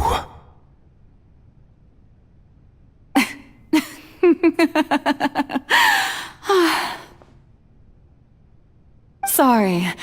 That shocked expression on your face is just too amusing. I couldn't help myself. You are not Furina. Who are you? The sweet sound of bewilderment. Marvelous. A sure sign that my attempt to deceive everyone was a resounding success. But to answer your question, I am Focalor. You know, the god. Focalor, why did you deceive us? Oh, that wasn't my goal, of course. Goodness, no. But I had to fool everyone else too, if I was to stand any chance of deceiving the heavenly principles. Deceiving the heavenly principles? It's all because of that pernicious prophecy. Dreadful, wasn't it? Everyone doomed to dissolve. Fontaine condemned to be flooded. One was not amused. In fact, one was positively bemused when that problem was thrust upon me by my dearest predecessor. That's the former Hydro Archon Egeria, for the uninitiated. It hardly gets more disastrous than a preordained national catastrophe, now does it? She knew full well that the prophecy would surely come to pass. And as one of the seven, she also knew full well that one defies the heavenly principles at one's peril. So yes, as you have no doubt surmised, it was a rather impossible situation that I found myself in. I spent a terribly long time mulling it over, alone on the ocean floor. And I was almost growing barnacles by the time I finally realized there was only one possible solution to this confounding conundrum. I had to outwit the heavenly principles, allow the prophecy to be fulfilled, ostensibly at least, while saving everyone at the same time. I'm a genius, I know. I can only assume that's why Egeria chose me as her successor. Although, looking back now, it was hardly the inheritance one dreams of. Between the task of saving the nation, the quotidian duties of the Hydro Archon, and not to mention the original sin of creating a new race of humans, I dare say she left me quite a colossal mess to clean up. But one can only play the hand one is dealt. I did not choose this, any more than I chose to be one of her Oceanid familiars. So you were also once one of the Oceanids, transformed into a human by Egeria's hand. Yes, I was. I always dreamed of becoming human. And I still do, even now. In my eyes, to be human is to be part of the greatest opera ever known. After becoming a god, I separated my divinity from my body and spirit, leaving behind only a self that was as naive and bewildered as my past self on her first day as a human being. The me you see before you now is that divinity, and the human counterpart I left behind, I named Furina. She could feel joy, sorrow, and everything in between. She could be as vain and conceited, or as meek and vulnerable as she wished. Her strengths were of a kind only a human could possess, as were her shortcomings. But in my eyes, Furina's humanity was what made her perfect. She was perfectly human in every way. the person I always wanted to be. Anyway, so then I cursed her. All part of the plan, of course. The plan to deceive the heavenly principles. Do you still remember the final scene of the prophecy? The Gidro Archon alone, weeping on her throne. In order that the prophecy might appear fulfilled, I invited Furinu to be an actress, to play the part of the Gidro Archon in the prophecy. Under the curse I placed on her, so long as I, Focalor's divinity, continued to exist, she could not die. But nor was she free to live her life in the pursuit of happiness. Instead, she was forced to take the stage in the opera house, to embrace the role of leading lady, to forever play the part of the god from the prophecy, all to create a deceitful appearance of that prophecy coming to pass. I suppose now you probably understand why your court is called the Opera Epiclese. But Furinu is only human, isn't she? Even though she has had a long life, her mind is no stronger than that of any other ordinary human being. I cannot begin to fathom what she has had to endure. It must have been torture for her. It has indeed. And although she is, in a sense, me in human form, I most definitely owe her an apology for it. It's been 500 years. And all along, she's been playing her part in the most unimaginably long, unbearably lonely, and agonizingly painful opera of all time.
Oh, who permitted you to come onto this stage? Now, I understand your admiration for my august self, but I must ask you to keep to the rules. All right. It is not my intent to reprimand you. There is no need to state your name. Just be off with you. Do not distract me from my performance. Oh, do not jest. Can you not feel it? I am Focalor. The eyes of countless Fontainians are upon me. I must, at all times, display the utmost elegance and nobility.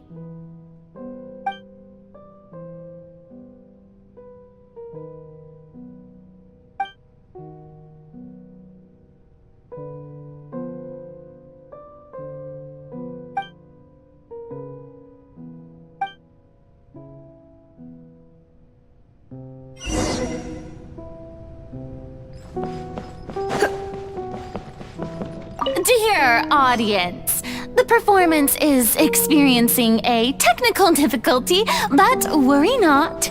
The guards shall resolve it soon enough.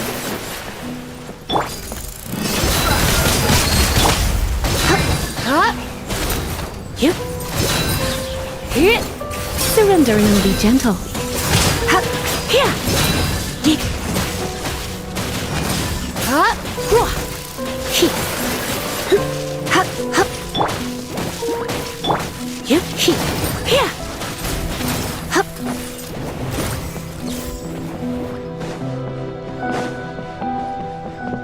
Hey, what gives? The audience is still watching me, you know. Guards? Wait, where are the guards? Guards!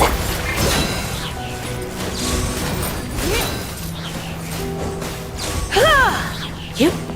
Huh? He. Here. He. Hup. Hup. Don't be such a brute. He. Get. Yep. Ha. He.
Furina. Huh? Who's that? Who's calling me? Where are you? Be not nervous. Be not afraid. I am before you. Wait a moment. You're mirror me? How can this be? Mirror you, huh? You know what? That's not bad. Let's go with that. Mirror me. What do you wish to say? The prophecy. Have you heard of it? What prophecy? Wait. I know. I think. I don't know why, but it's in my head somehow. The people will all be dissolved into the waters, and only the Hydro Archon will remain, weeping on her throne. Only then will the sins of the people of Fontaine be washed away. Oh, very good. You know it well. What's going on? I can't seem to remember anything clearly. The only thing I know for sure is this prophecy. Will it really come to pass? Yes, it will. And that is why I've come to you. Disaster will come to Fontaine sooner or later. Things will develop just as the prophecy declared. There is no escaping it. But doesn't that mean everyone will die? I'm a Fontainian just like them. Will I dissolve too?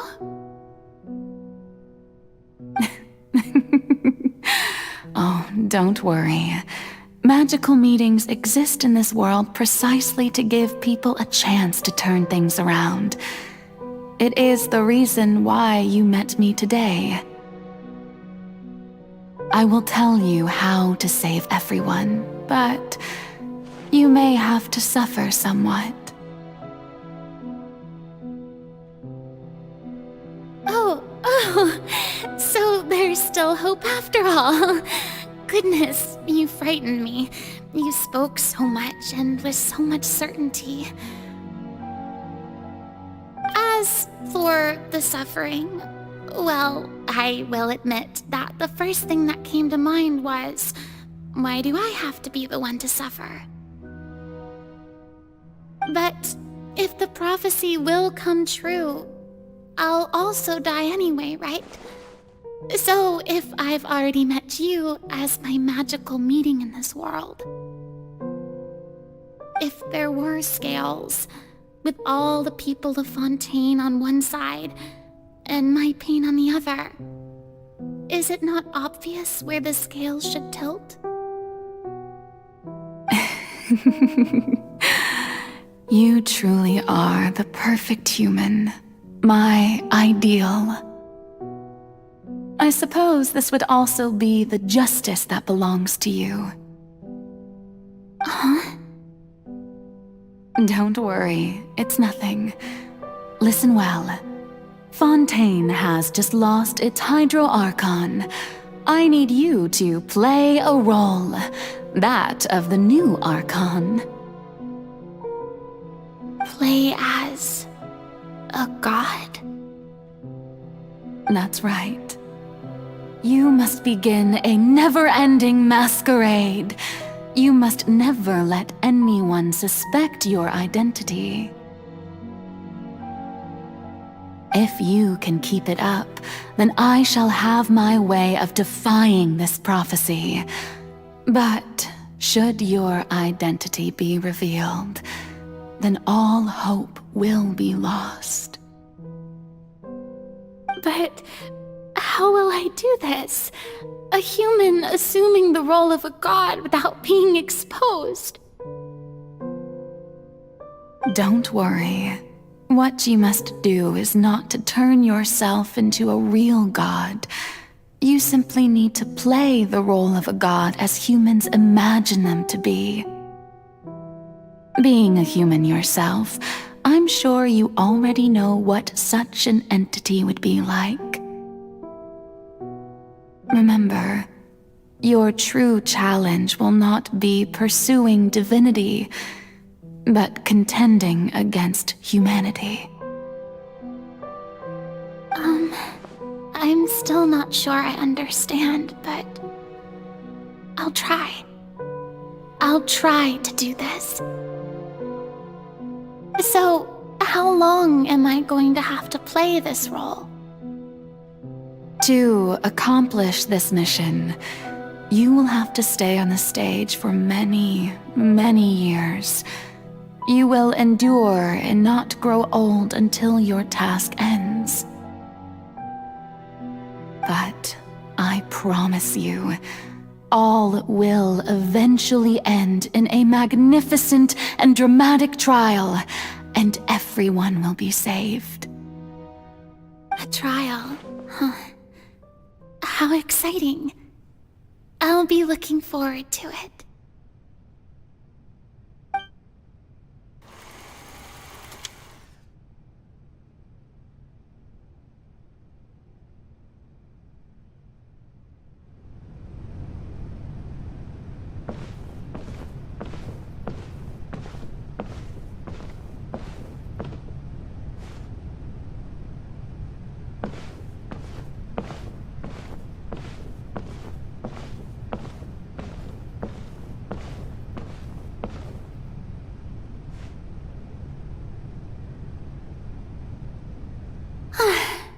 The Maison Cardinalise has announced my accession, but this is my first time facing the people.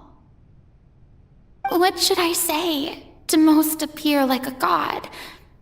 To be honest, I still don't know. Perhaps I should first try to act natural. Ladies and gentlemen, good evening, and welcome to the Opera Epiclese. I'm sure you've all heard about how I have taken on the role of Hydro Archon. Indeed, I am Furinu de Fontaine, your new Archon. In truth, I know little about becoming a nation's new god, but it will be my honor to guide you all. As the god Fosalor, the god of justice, I shall do all within my power to lead you into an age of fairness and justice. Once again, thank you all for coming. If you should have any questions or suggestions, please send them to the Maison Cardinalise. The future of Fontaine will require us to work together, after all. This should do it. I thought I might stammer, but thankfully, I was able to convey my thoughts just fine. Okay, and next. That's the new Hydro Archon. Is this some kind of joke by the Maison? I would have thought that a being that surpasses humanity would be a bit more assertive. Hey, did you hear that? She even told us to send her suggestions there at the end. Shouldn't gods be all-powerful? She's being so modest. What's the difference between her and an ordinary person, then? If you ask me, perhaps the succession didn't actually happen. She might just be a Maison-back puppet. Wait, what's going on? Why is everyone suspecting me of being a fake? Oh, this is bad. If I get exposed here, there'll be no saving the people from the prophecy. Right. Mirmi said that I just need to play the role of a god as humans imagine them to be. Calm down, Furina. Think. What do the people want? How would they imagine a god to speak and act? Assertive, with a strong sense of presence. One who can dispel all doubt. That is the character I'm fated to play.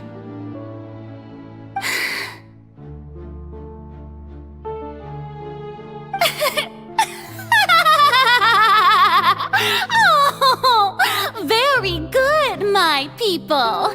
Only ones such as you are deserving of my rule. Now, I was wondering if some weak puppet were to one day come onto the stage and claim ownership of this opera house, would the children of Fontaine follow them?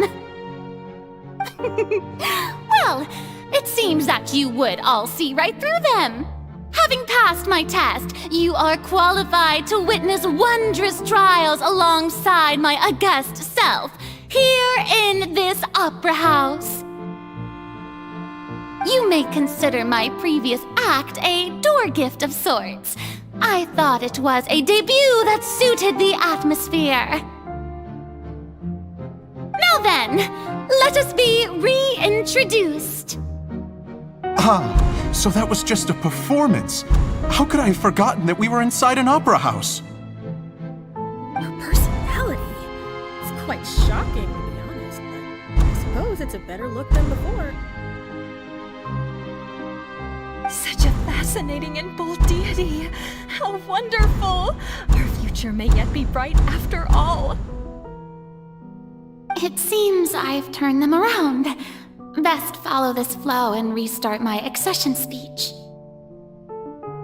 My dear people, whether you acknowledge me or not, whether you trust me or nay, I say to you, keep faith in your ardor for justice. We have heard it said that this nation's sins can no longer be washed away. Well, I say that justice is most fragrant when it blooms amid sin. The scales of justice should not weigh heavy in the hands of its God. On one side, it must carry fairness and justice. And on the other, praise and applause.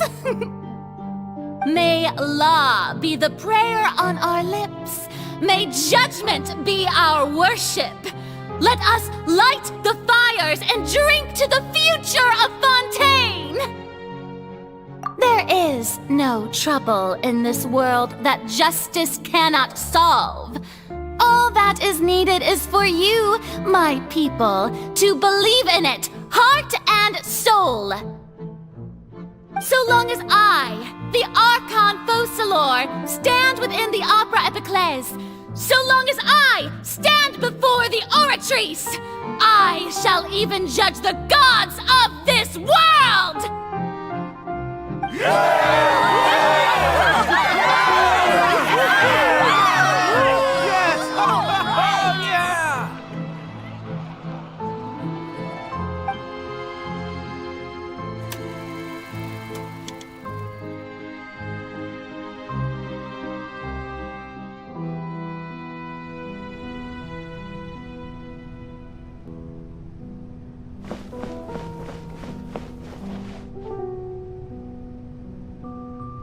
Lady Furinu, here are today's case reports, as well as a summary of the follow-up for your perusal.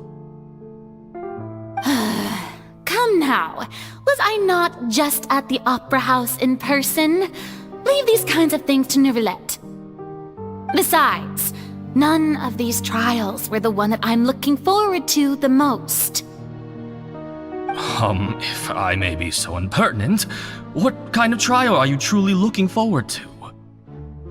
A magnificent, dramatic, and wondrous trial. A trial to end all things. How could you hope to understand? That's true. I fear I lack the ability to grasp your divine thought, Lady Archon. No need for fright, and do not take what I said before too seriously. Go now, do your duties. The trial I await. It will come one day.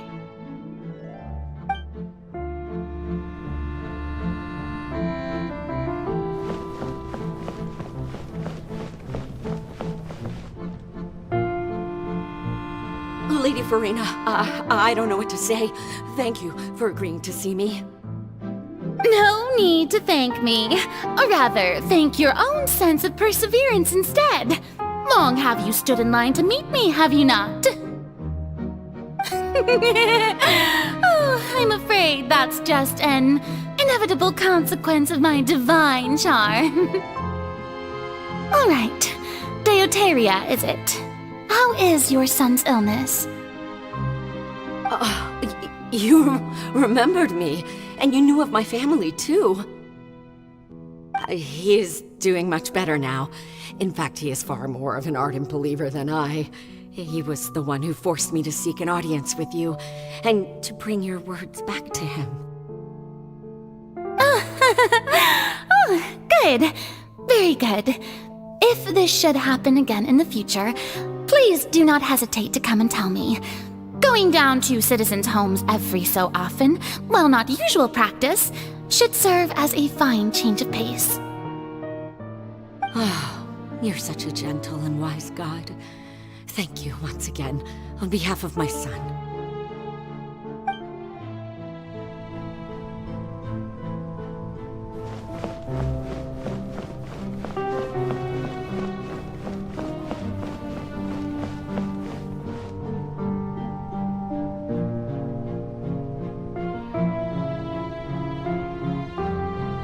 Lady Furinu, here are the latest hydrological reports.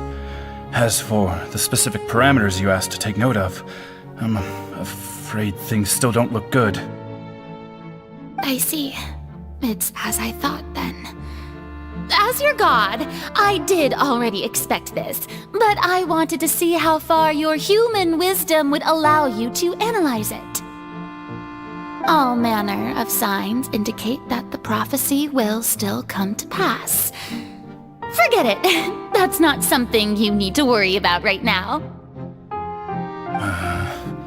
Well, as I understand it, the Fontaine Research Institute is also trying to find a way to counter the rising water levels. Really? Have they found anything?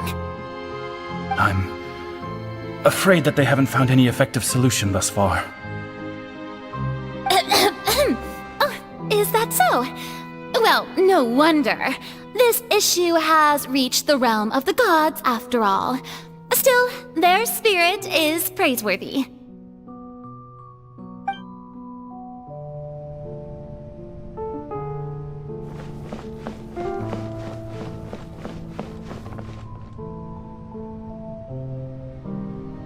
is finally over.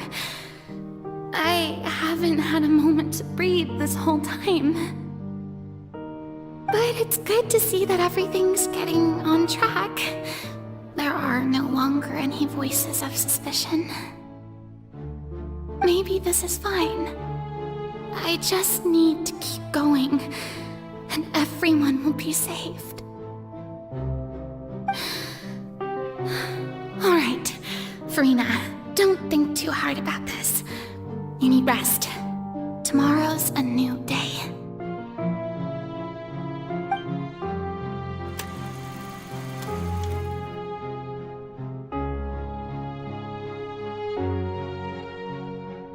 Lady Furina, here are the new trial reports for the latest cases, as well as a summary of the follow-up.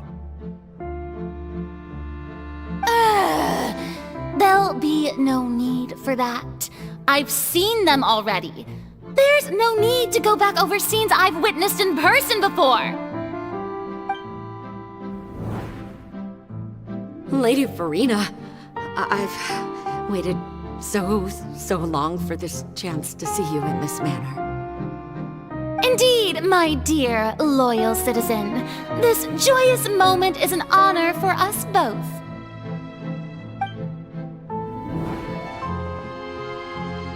Lady Furina, we're detecting significant hydrological anomalies near Poisson.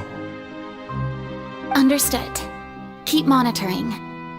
Keep me informed should anything come up at the Institute.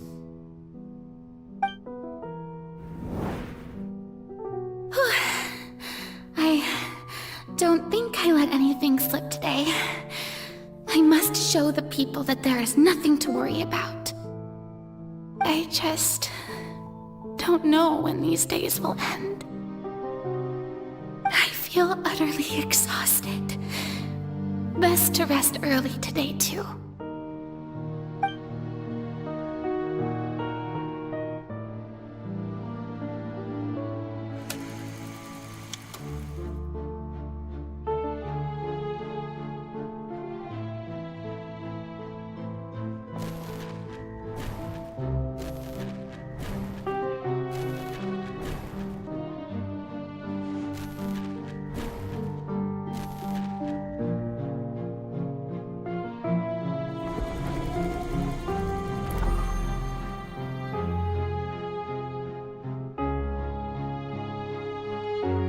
Lady Furina, it's like a dream being able to speak with you up close like this. I've heard that the first member of our family who was honored to receive an audience with you was Madame Dioteria, almost 20 generations ago. And what a fine family yours is indeed. It brings me great joy to meet such a faithful believer. A descendant of a line most ardent. Surely you exaggerate, Lady Furina. My lady? What is it, good citizen? Oh, are you crying? Oh, really now? I didn't even notice.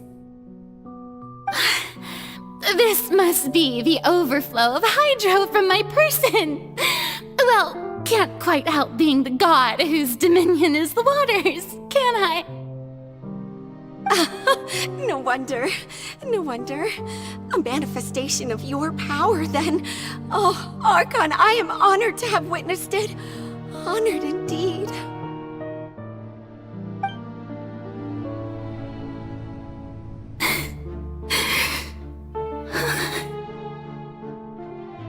So interminable. So lonely. Just how much longer? Hundreds of years must have passed by now. Perhaps the show must go on for hundreds more. I never imagined that it would hurt so much. Have I reached my limit? No. Perhaps I reached it long ago. Today I didn't even notice my own tears. I want to tell someone, anyone, about this. But would that not destroy all I've done so far? I've conducted so many investigations across the centuries, but there's not even a sliver of hope that we might break the prophecy. All I can do is keep heart. I must maintain this act.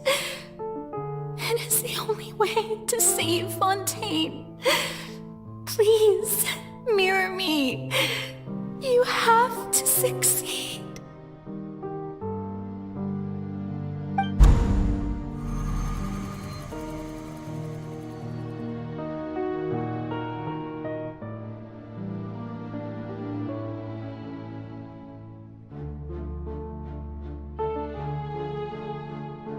Furina, you don't have to shoulder this burden alone. Although I don't know what you might be keeping from everyone, your people are more than willing to share your burden with you.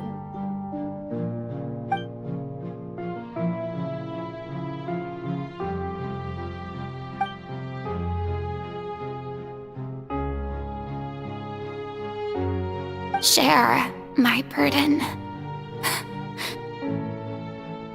That's impossible. It was fated right from the start that this would be my duty alone. But even if your burden doesn't need to be shared, you can still choose to confide in someone. Just share it with me. I'm what you'd call a witness. A witness? Yes, I've heard that you came to Tevat from beyond the stars, yes. In other words, you never belonged here. And if Tevat is, in its entirety, a show on a stage, then you're just a spectator, aren't you? If that's the case... She's right. I could confide in her, couldn't I? But if things don't play out as expected, the people of Fontaine will be the ones to pay the price. No, Furina, you shouldn't be selfish.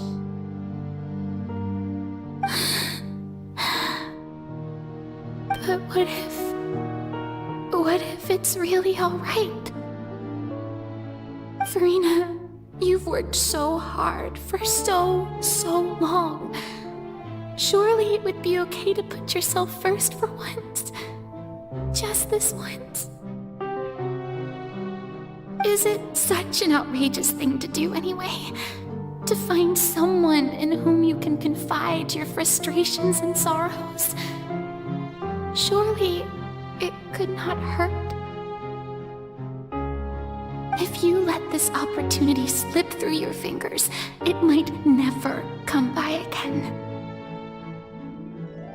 Think about it long and hard.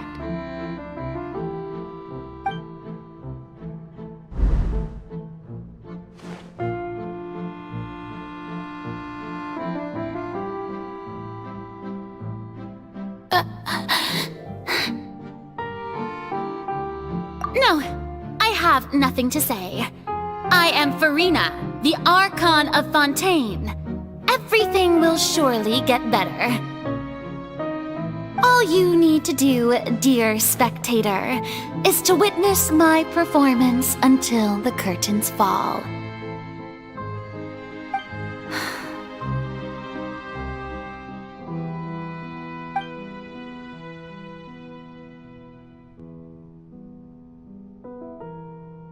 Fine.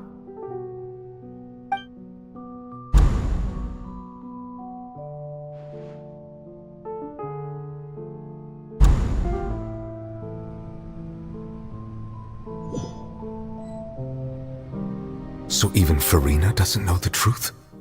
You've never once let her in on the full plan? Yes, it had to be done. To deceive the heavenly principles, you must first deceive yourself. She did very well. If she had let her resolve falter even once in these 5 centuries, Fontaine would have been doomed to the most tragic fate. It seems that trusting humanity was the right decision after all. I believe that I understand how your deception works, but that is only half the truth, is it not? How would you build on this foundation to save the people of Fontaine? That is the most important thing. Ah, good, good. Of course, the Iudex of Fontaine has pinpointed the crux of the issue. I'm sure you've long sensed that the Oratrice is no simple machine, yes? I've always suspected that it had its own consciousness, and Linny did mention that he heard a human voice within the core chamber. It now seems that that person was you, hidden within the machine all along. Am I right? And then I became one with the Oratrice, taking Fontaine's gnosis with me. Yes, it would seem so, wouldn't it? Alas, your understanding of this device still lacks sufficient depth. In truth, it is no enactor of justice. It is, in fact, a device created to kill the god of justice. I beg your pardon? Oh, you have it.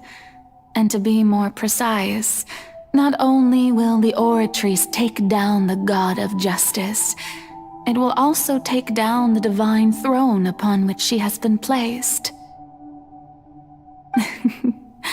I mean, did you think I would be the sort to enjoy peaceful repose while Furina suffered?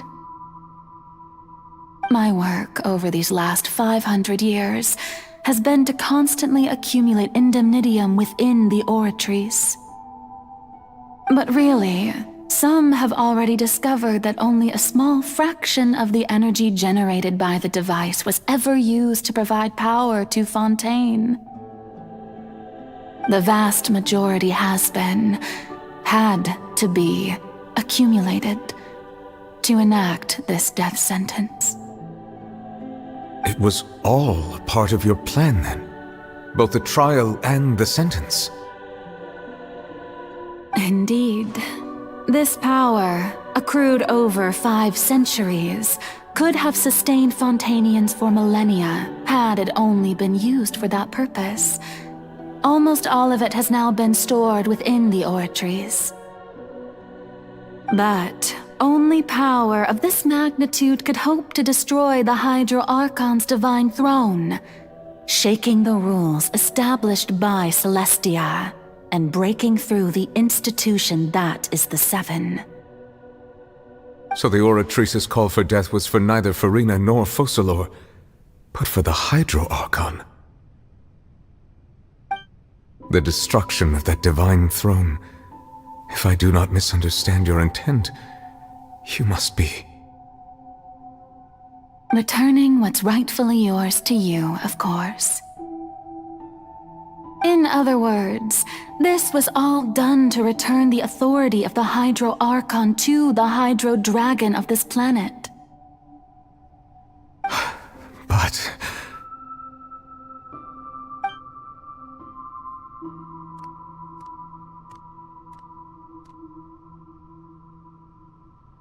Oh, what? Getting sad again, are we?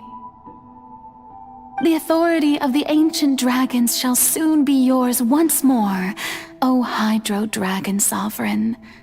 And this is the face you make. all you've done throughout the years is just so you can sacrifice yourself at the very end. I've never quite seen it that way, you know. Even now, I'm quite pleased at how well my deception worked.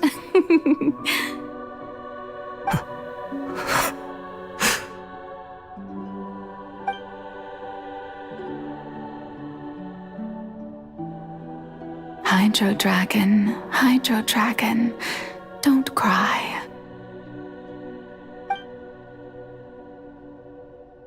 I must say, had it been within my rights, I would have loved to judge the heavenly principles themselves. Were they not guilty of essentially the same crime? Egeria stole the power of the primordial sea, and the heavenly principles stole the power you ancient dragons possessed. I, for my part, am the god of justice.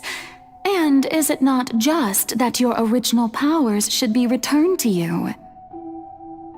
Speaking of justice, I have always believed that justice lies in the process of pursuing human existence itself. So, if the theft of the primordial sea's might was Fontaine's original sin, then, leaving matters of procedural right and wrong aside, the descent of the Fontainians as humans and their right to exist in this world would be Fontaine's original justice. In other words, existence was Egeria's justice, and to me, justice is the continuation of that existence. Defying the prophecy and ensuring that Fontaine's people shall live on, that should be the justice enthroned over all others. At this point, we, whether it be myself or all other Fontainians, have shouldered the burden of this sin for far too long. Iudex Neuvillette, the highest judge in our land, when you regain your full power as an elemental sovereign, what verdict shall you pass upon us? So when I was invited to the court of Fontaine to serve as Iudex, I see now that that was your idea too. At last, I now understand the true purpose behind this position. In the beginning, I was uninterested in human existence. But these 5 centuries of living alongside them have gradually brought about mutual understanding between us. And I have even attempted to feel as they feel. You are a devious one, Focalors. Things being as they are, surely you know that I could never declare them to be guilty.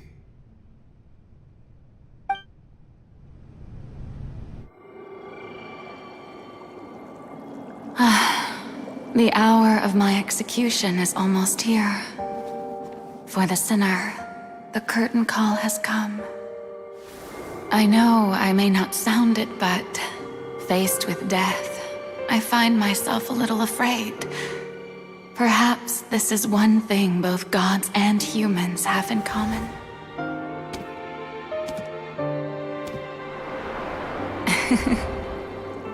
Farewell, Neuvillette. I hope you've enjoyed the part you played these 500 years.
Judex Nuvelet, hereby declare, people of Fontaine, your sins are forgiven.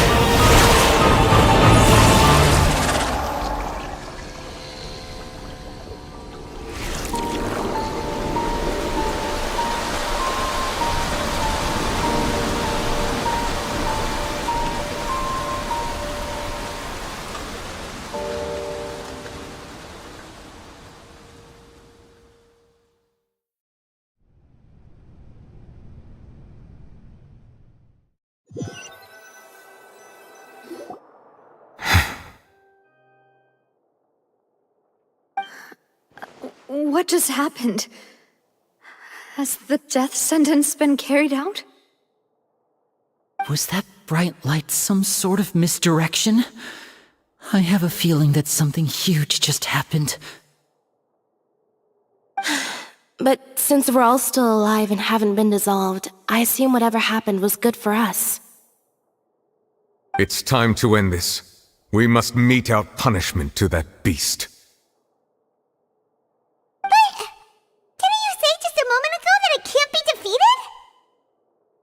I have gained the strength sufficient to deal with it. Through certain means, I now have the ability to separate the power of the primordial sea from that creature. We should seize the opportunity to pursue our quarry. Traveler, now that the oratories can no longer function, I require an executor to help me mete out justice. The root of the calamities befalling Fontaine, the beast that enacts the prophecy. Its name is the all-devouring narwhal. Come with me, traveler. The hour of execution has come.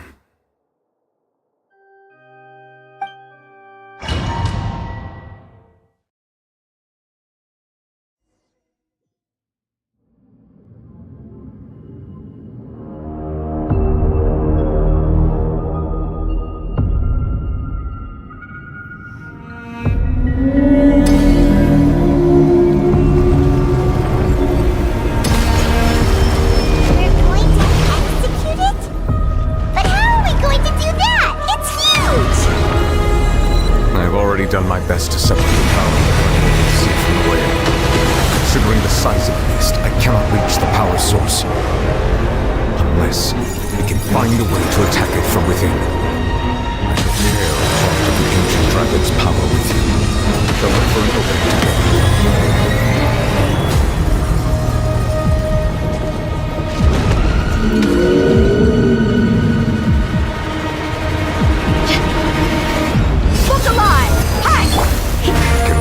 Sorrow turning into hostility.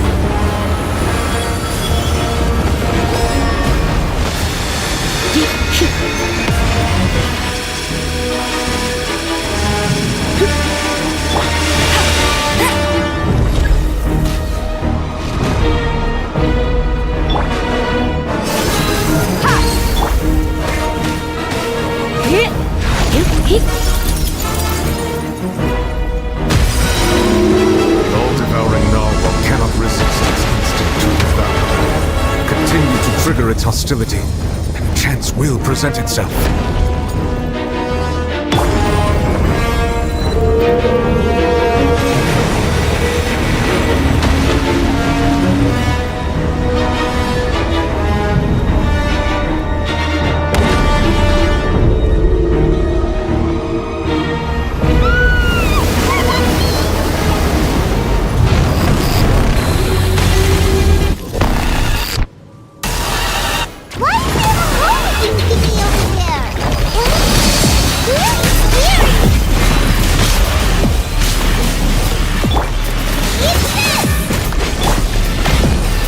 Spark things up a little. You asked for it. I have granted you my protection. Do not fear. Seize the moment and use my power to suppress its root from within.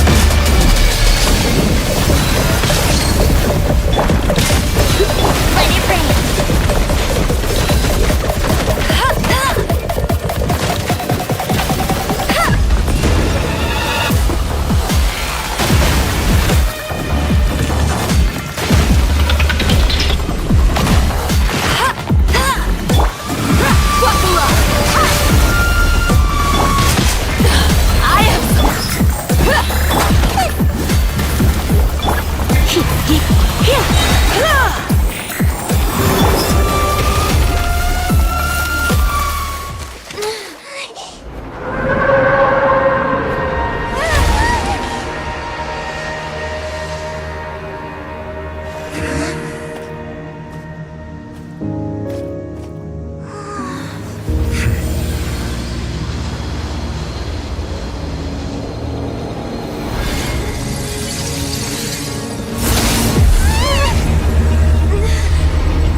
Thanks for helping with the cleanup.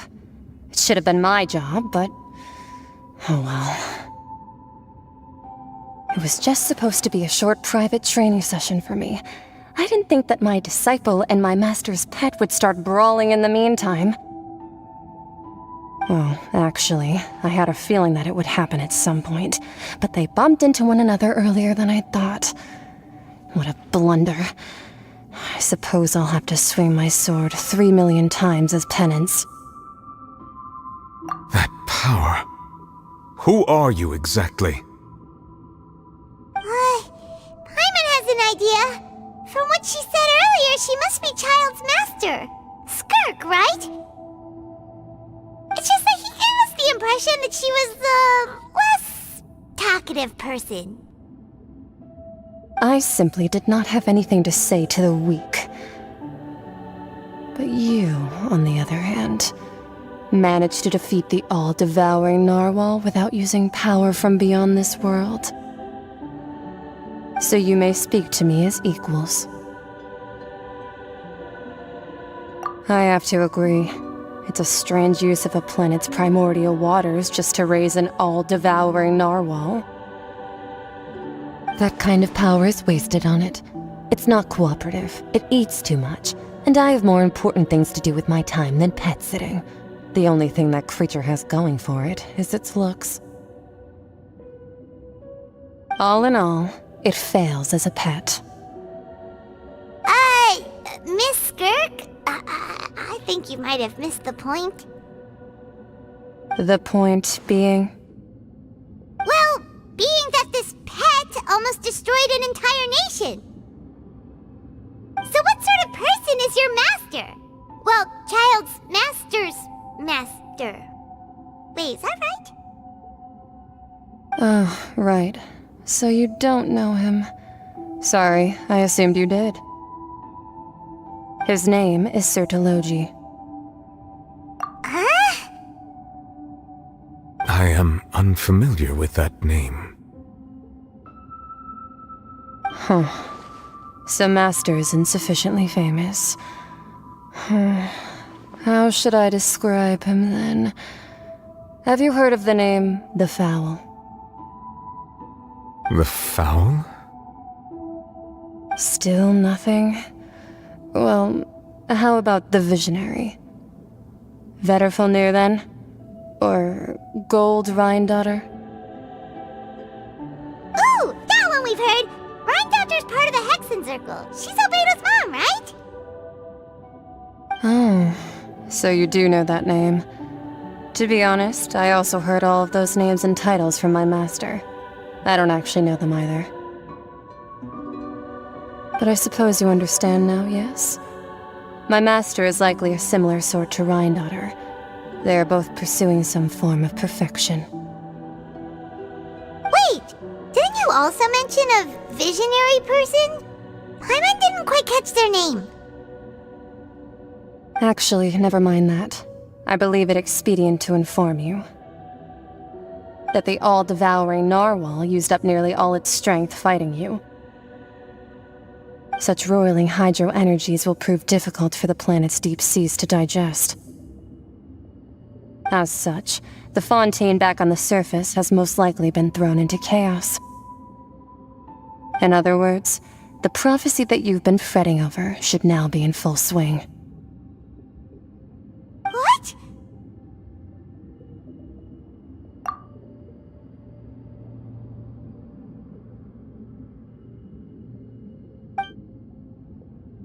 Not to worry.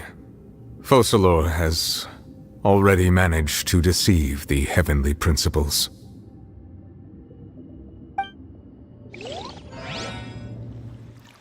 In the end, the people will all be dissolved into the waters, and only Furinu will remain, weeping on her throne.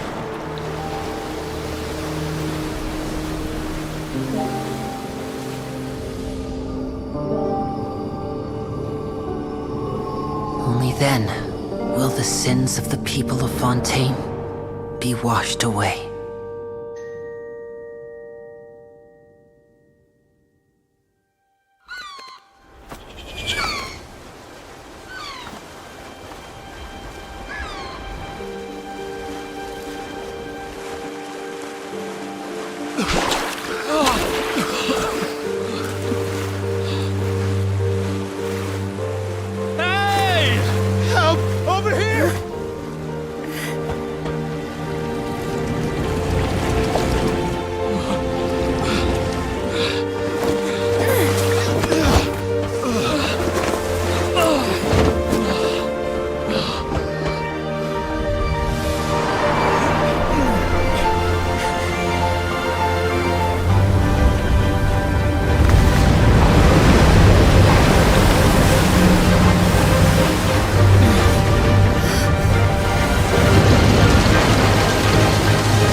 All hands, initiate emergency rescue!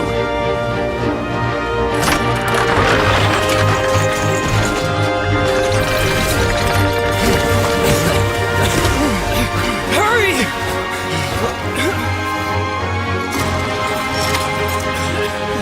Hey, lend a hand!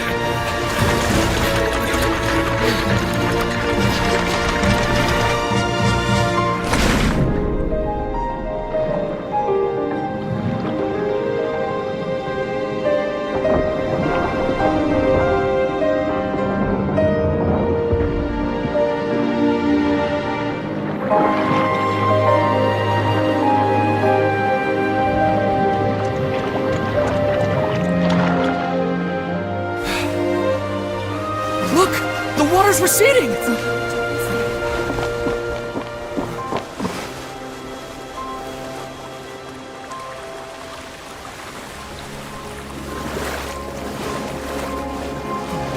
It's a miracle! Water's receding. We didn't dissolve. The prophecy was wrong. The prophecy was wrong.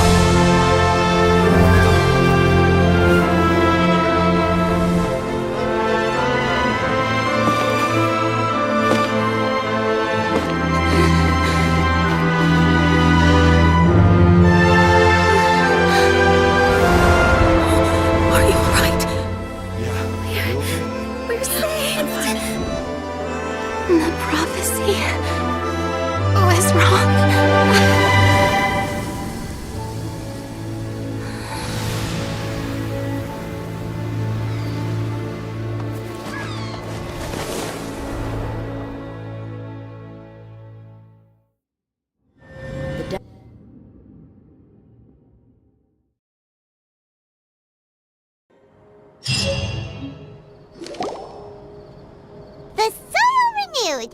The Sula attacks post-disaster rebuilding. I recently visited Poisson to meet with Miss Navia, spokesperson of the Sula, and we spoke about Poisson's present and future. Old soil can still give birth to new bloom, Miss Navia stated. Hope is like seeing a small cookie when you're starving late at night. You just need a little of it. Skyship Winglet, lunar brain of the Fontaine Research Institute. The various disputes that have arisen on account of Mr. Edwin have suddenly become a shield over the Institute, with Jurier turning out to be a once-overlooked hidden gem. People always call the first researcher mad, but few know what to call the second. And should that latter person achieve a miracle, they would find it all the harder to find a word with which to classify him and his team. Wow! Paimon barely recognizes the people in the reports. Are those really Jurier and Navia? They sound like real big shots. What do you think? Pretty enthralling, huh? The Steambird's idea was pretty simple. With the disaster just having passed, we would print a free edition packed to the margins with good news to calm people down. The value for these big scoops lies in their inevitable follow-ups. We'll publish further reports and go into the stories behind those people. Edwin's assistant, Jurier, created a true flying ship, while Navia is leading people in the reconstruction of their home. I'm sure that these stories could draw even your well-traveled eye. Paimon's curious too! Wait a minute. Didn't we watch everything happen from start to finish? What's there to be curious about? And that's exactly why I'd like you to come conduct interviews with me. You're the best incubators of news, if you haven't noticed. And also, with you around, I'm sure I'll get to see that Duke. Are you sure? Hasn't he turned you down several times already? Oh, this time will be different. Come on! Let's head to Poisson first, and then make a trip to the fortress. There are some things you'll only know when you get there.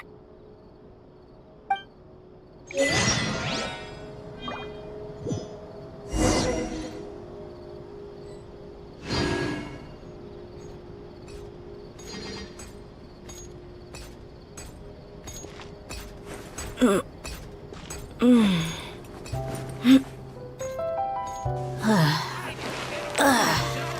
we have anyone doing maintenance on this this, stunt.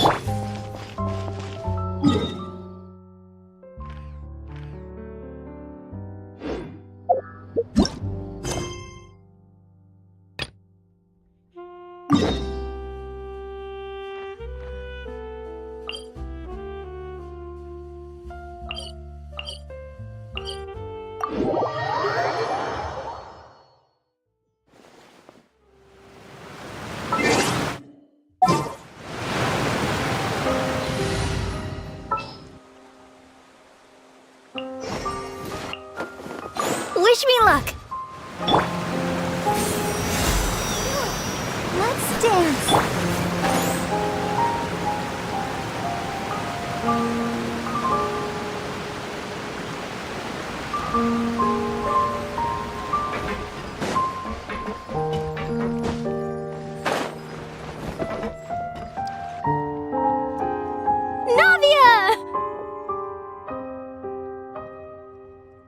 Oh, it's you. What brings you all here? Hey, we're just having a look around. I'm here to update myself on how things are going here. Oh, the Fatui are here too! Let me introduce you. This is Mr. Garunt Snezhevich. He represented the Knave in sending us a large amount of supplies, and is helping with our work. Our residents are hard at work as well. Thanks to everyone, work is progressing nicely. We've lost a lot of people, but we're moving forward. That will have to be enough. Hello, Miss Charlotte. I'm a big fan of yours. I especially like that article you wrote last year about Fontaine's stray cats. But if you don't mind, could you not emphasize our role too much in your report? It's not charity we're doing here. We just happen to share the same interests as the Spina. I get where you're coming from. I'll keep it as simple as possible. Or would you be willing to feature as friendly neighbors? That would be fine. Thanks! Oh, you're back too. How are things? We finished laying down the construction materials.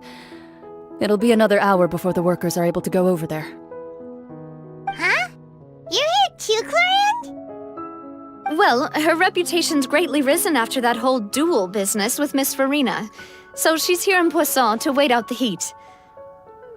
All right. She really came here to help me out. There's too much to consider in the reconstruction of Poisson. The Spina has need of more decision-makers. And, well, I do already happen to be connected to Mr. Callis. Oh, wait just a moment. Do you mind me asking a few questions? You know, about how you felt before the duel, about what it was like facing down a god. There's lots of exciting material there, I bet. Forget it. I'm sure you can find a better theme than that, Miss Charlotte. I see you're the same as always.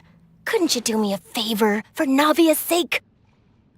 Well, if we're talking about doing things for my sake, you might as well just take a few more photos of me. Or of the Traveler. It's better than wasting time persuading Clorand, at any rate. Of course I will. I'm not gonna let her off that easy. All right, then everyone who wants to be in the photo, gather up. And smile. How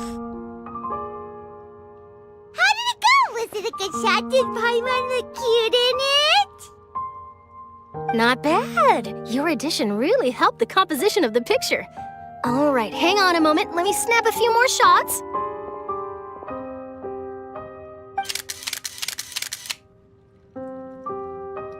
All right, that should do it. I'll be back here later anyway, so let's call it a day.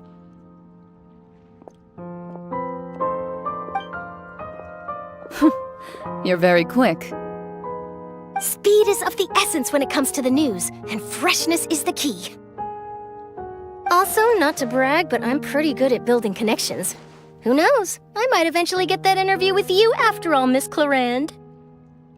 Wow, you really do have that never say die spirit. I'm impressed. I'll hazard a guess that this is how you got that interview at the Fortress of Maripede. Whoa, you're well informed. Let me make a guess too. I asked Sigewin, who told Monsieur Nervillet, and he told you, right?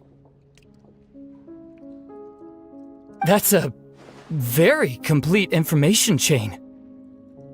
In truth, all Monsieur Nervillet asked me was, when did the fortress become so friendly towards the media? I told him that it was best not to speak too soon. There's no guarantee that Wriothesley will make a personal appearance. You're right. I've got to treasure every moment I have with them. In which case, I'll be making a move first. Stay safe now. And tell me if you hear anything interesting. I'll treat you to afternoon tea in exchange.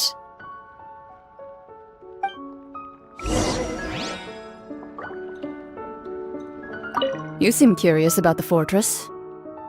Of course. That Wriothesley. I still remember going down to the fortress to grill him for information on my father's case. Boy, did he take me for a ride.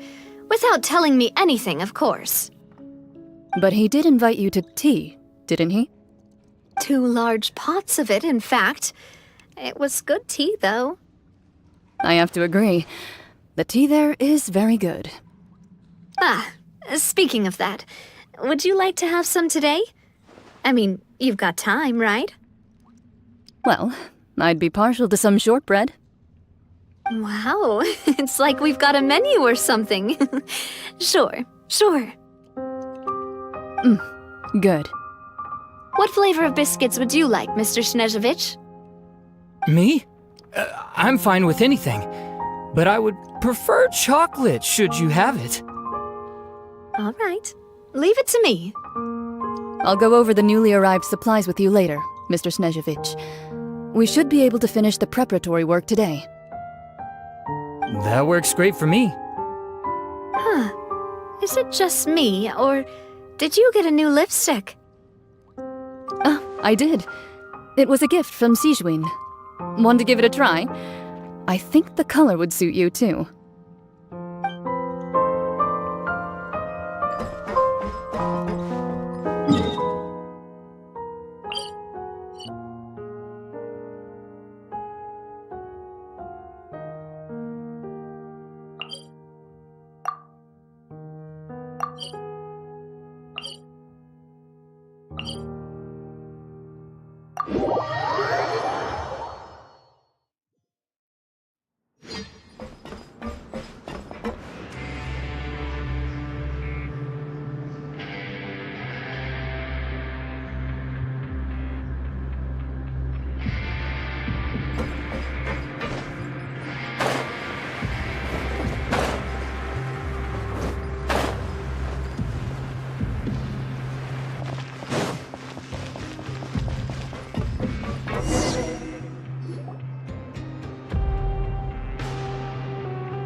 Wow, guess we're here again, huh?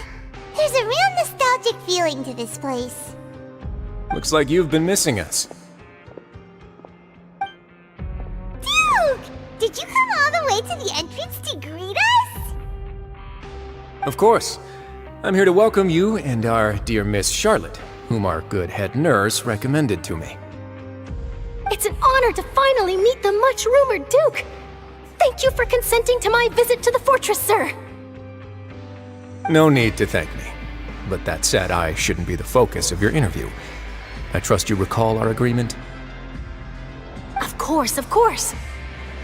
All right then, this way.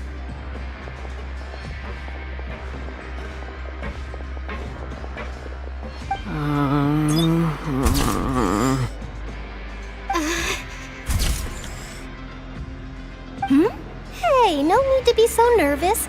I've already taken all the photos we need. Miss Charlotte, do these pictures really need to be published on the cover of the Steambird? It would seem that Miss Lorvine doesn't want her face to appear beside that of Mr. Jurier, Sir, please don't say things like that. But it looks like dear Mr. Jurier denies it. Might this interview be very important to you, then? No, I just... This is my first time being interviewed, and I'm very thankful to the Steambird for... Now, I might not look it, but I actually did meet Mr. Edwin once. And I'll be honest, I enjoyed chatting with you more. You've definitely got more of that genius vibe going on. The boat that brought about a miracle, the ark that saved the people. Why, you recreated a myth back there, like an emissary of legend. Still, if I might ask, where's that flying ship now? Huh! Looks like Charlotte's trying to get herself another exclusive scoop. I have to apologize, but that ship is presently in the bowels of our factory. I'm afraid it won't be easy for you to get a shot of it. Really? Well then in that case, could I have an interview with you to make up for that loss? You already know my answer, I'm afraid. Best you interview our head nurse instead. Or perhaps you'd like to take another photo of this couple of researchers? Did you really have to use the word couple? Well then, 2 solo photos will do. Is my hair messed up? Please, someone help me have a look. Things sure are getting pretty lively here. We've seen this kind of thing before. Oh, seems like everyone's here. Would any of you like to try this new drink I came up with? Ah, Segewine. Hey, Miss Charlotte. Why don't you, take some pretty photos of our head nurse? Sure. Come on, Miss Segewine. Over this way. Let's find a brighter spot. Huh? Sure. Do I have to smile? So, how have things been at the fortress? Same old, as you can see. Fontaine's undergone some changes, but this place is still more or less the same. Other than that flying ship, it got a tad too much attention, I think. That's why I decided to let the interview go through. We should direct more public opinions toward the behind-the-scenes heroes. Am I right, Mr. Jurier? Miss Lurvine? You're too kind, sir.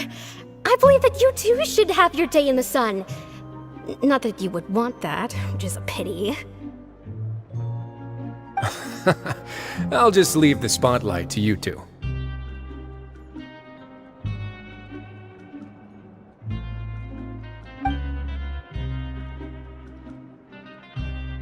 I see. Lots of things happened that day, huh? Anyway, regarding that Harbinger, I'm not sure you remember, but his 3 young followers are still waiting for his return. He sure did win them over, huh? I'll tell them that there's good news and bad news. The good being that their boss seems fine, and the bad being that they must face extended sentences for abetting his escape. Oh, actually, what about you? Are things gonna change for you too? What change can there be? The fortress will keep chugging along, and so will my duties.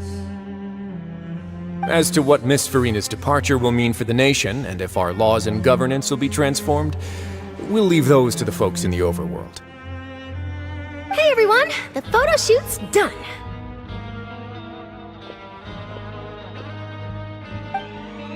Good. In that case, let's call it a day here. Thanks for your cooperation. Come on, Traveler, let's go. Till next time, everyone. There'll be a next time? Maybe. Who knows? I might write a story about the underwater factory next time. Until then. All right. Last stop, the docks.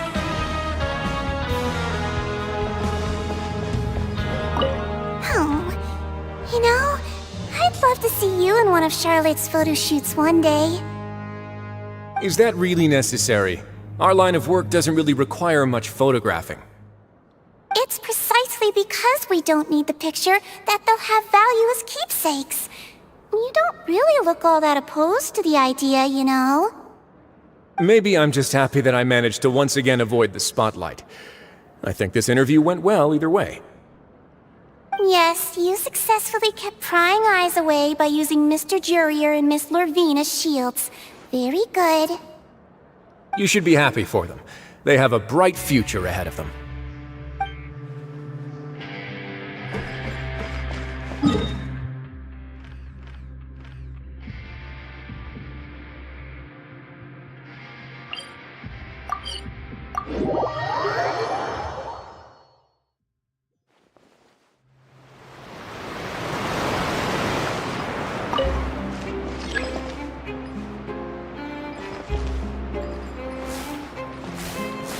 Hit!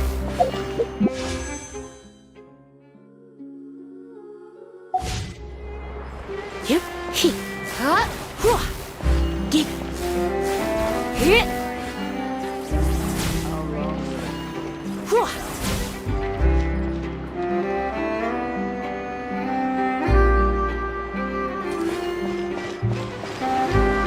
Hit.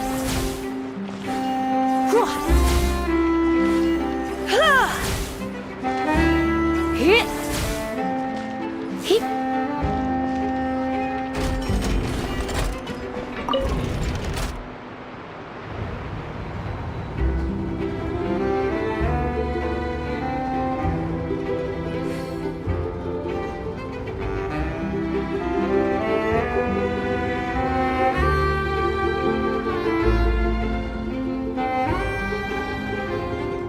Why not keep me company for a while?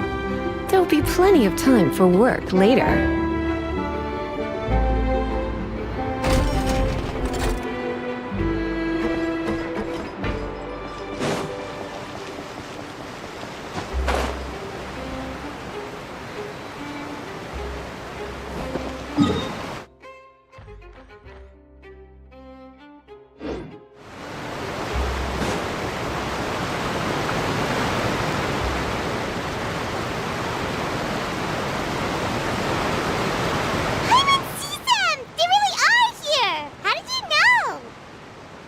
Navia mentioned that she stayed in touch with Linny and the others after working together.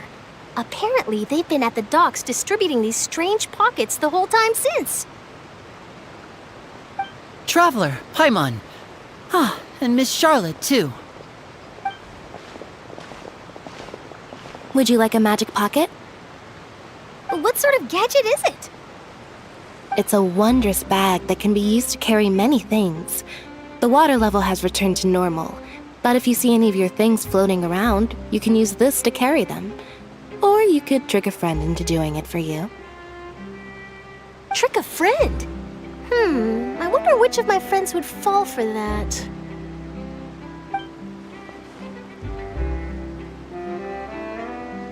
You could just make a friend like Fremine here. Isn't that right, Fremine? Is this what you meant by, I'll help you make some more friends? To be honest, that sounds pretty sweet. Could I have your contact, please? Sure. Please, write down my address. Lynette sure is working hard to help Fremine socialize. He was the one who proposed doing this. He even wants to assist in our magic shows. Yes, I was planning to first introduce Pear as an assistant, and later Fremine himself. In the future, I think we can leave underwater escape magic to him too. That said, would anyone want to see a diver escape underwater? Oh, it'll work out. Every journey begins with the first step. He'll become a part of our show eventually. Lynette, could you come over? Miss Charlotte says she wants to take a picture of us. Got it. My, that Charlotte is rather perceptive. She got rid of everyone the moment she realized I had something to say to you. So, how have things been, Traveler? Father says that you did a great deal during the latest events. She's very grateful for your contributions to Fontaine. That's alright. We were more than happy to help. So, what's she doing now? Oh, I guess you haven't heard. Well... After Lady Furinu left, Father and Monsieur Neuvillette opened negotiations, during which he gave Fontaine's gnosis to her as a diplomatic gift. A diplomatic gift? A gnosis? Yes, I was quite surprised at first myself. But when I thought it over, there were actually a number of things going for it. It could have been done as an apology for the incident with Lord Child, or as thanks for his help in tying the all-devouring narwhal down. Furthermore, Father did also lend significant aid to Fontaine and Poisson. Well, that's true, but this is a gnosis we're talking about. Doesn't this seem a bit irresponsible?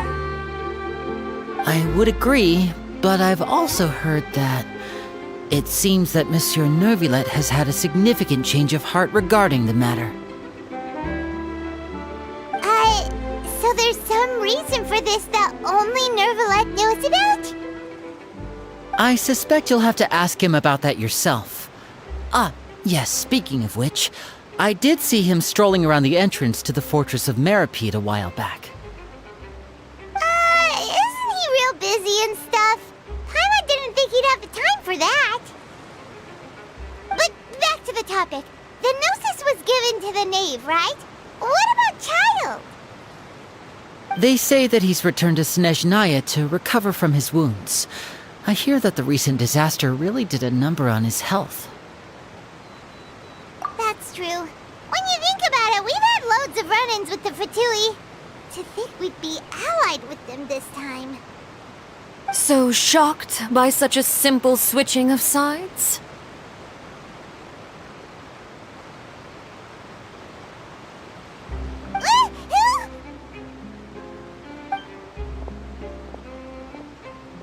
Father!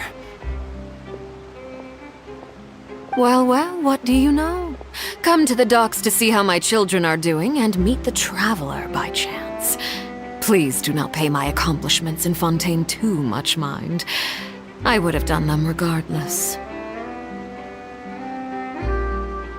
Are you going to take the gnosis back to Snezhnaya?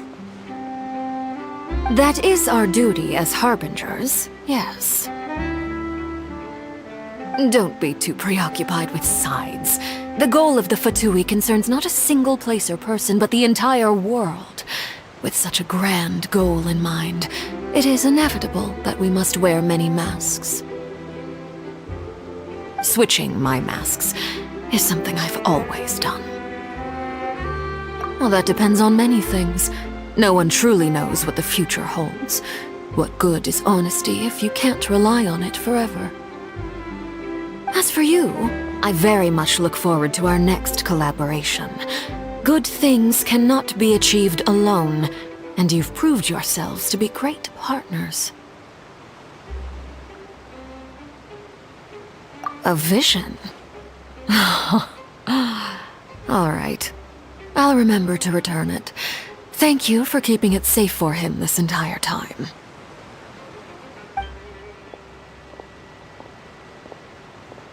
And that's a wrap for me. Huh? You're... Greetings, Miss Journalist. Hello. If I'm not mistaken, there are diplomatic channels I'll need to report to take a photo of you. That is correct. So forgive me, but I will not be able to serve as a subject in your article. However, feel free to write as much as you'd like about our dear magicians and our upcoming rookie talent. I will. The sea breeze is quite pleasant. I shall continue my walk while the weather remains so agreeable. Farewell. Farewell, Father. Oh, she has such an intimidating presence. I didn't even dare to take a picture. Thankfully, I've already wrapped up all my pre-scheduled interviews. Thank you all. This'll be more than enough for me to write about, I'm sure. Don't be too nervous. Why don't you take a magic pocket before you go? Here, Traveler, Paimon, you take one too.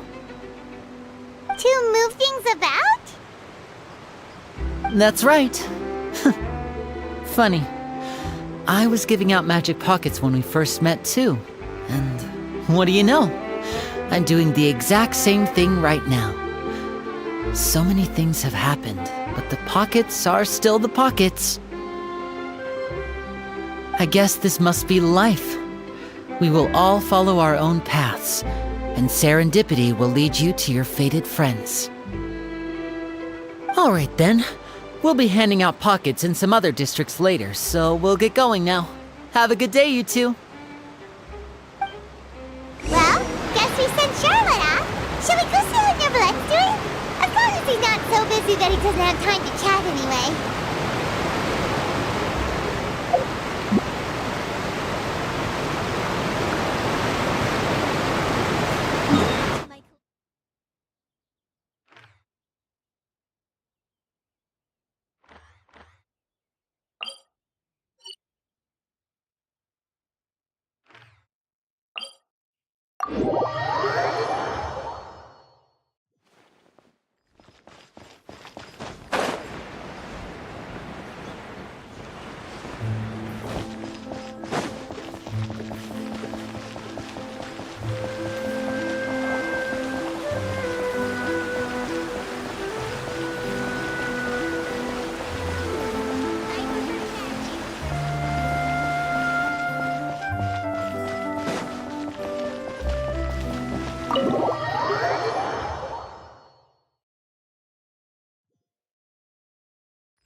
Entrance to the fortress! Ooh, he really is there!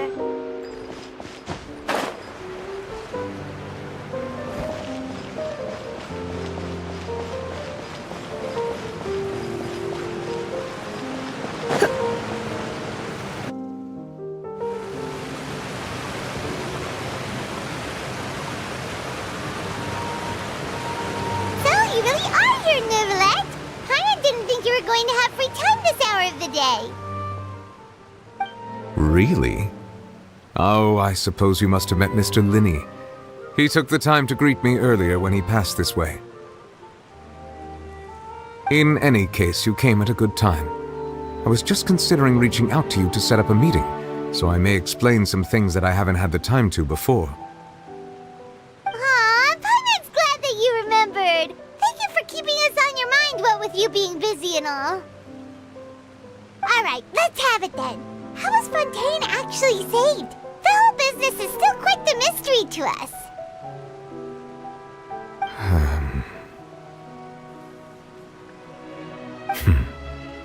It is strange how words can often leave a bitter taste in the mouth when it finally comes time to say them out loud.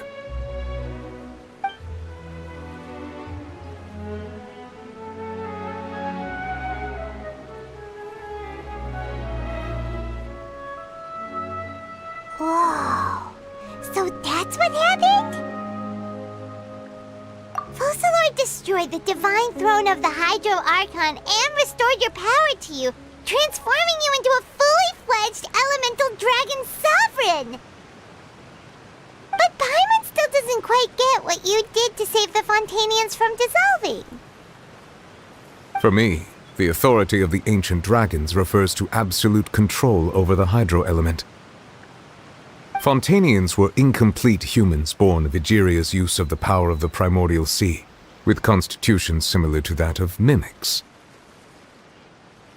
But so long as those primordial energies remain within them, I could use the ancient dragon's authority to grant them true blood, after the fashion in which life was first brought into being on this planet.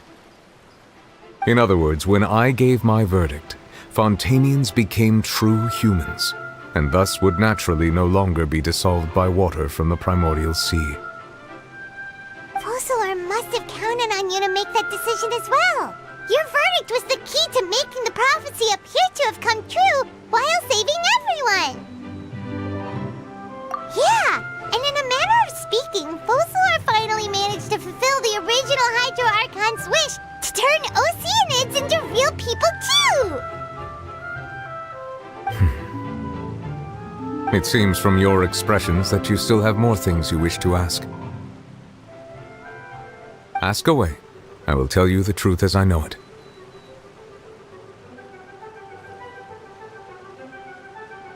I have investigated his case along many avenues, and I have learned that he once fell into an unknown chasm when he was young.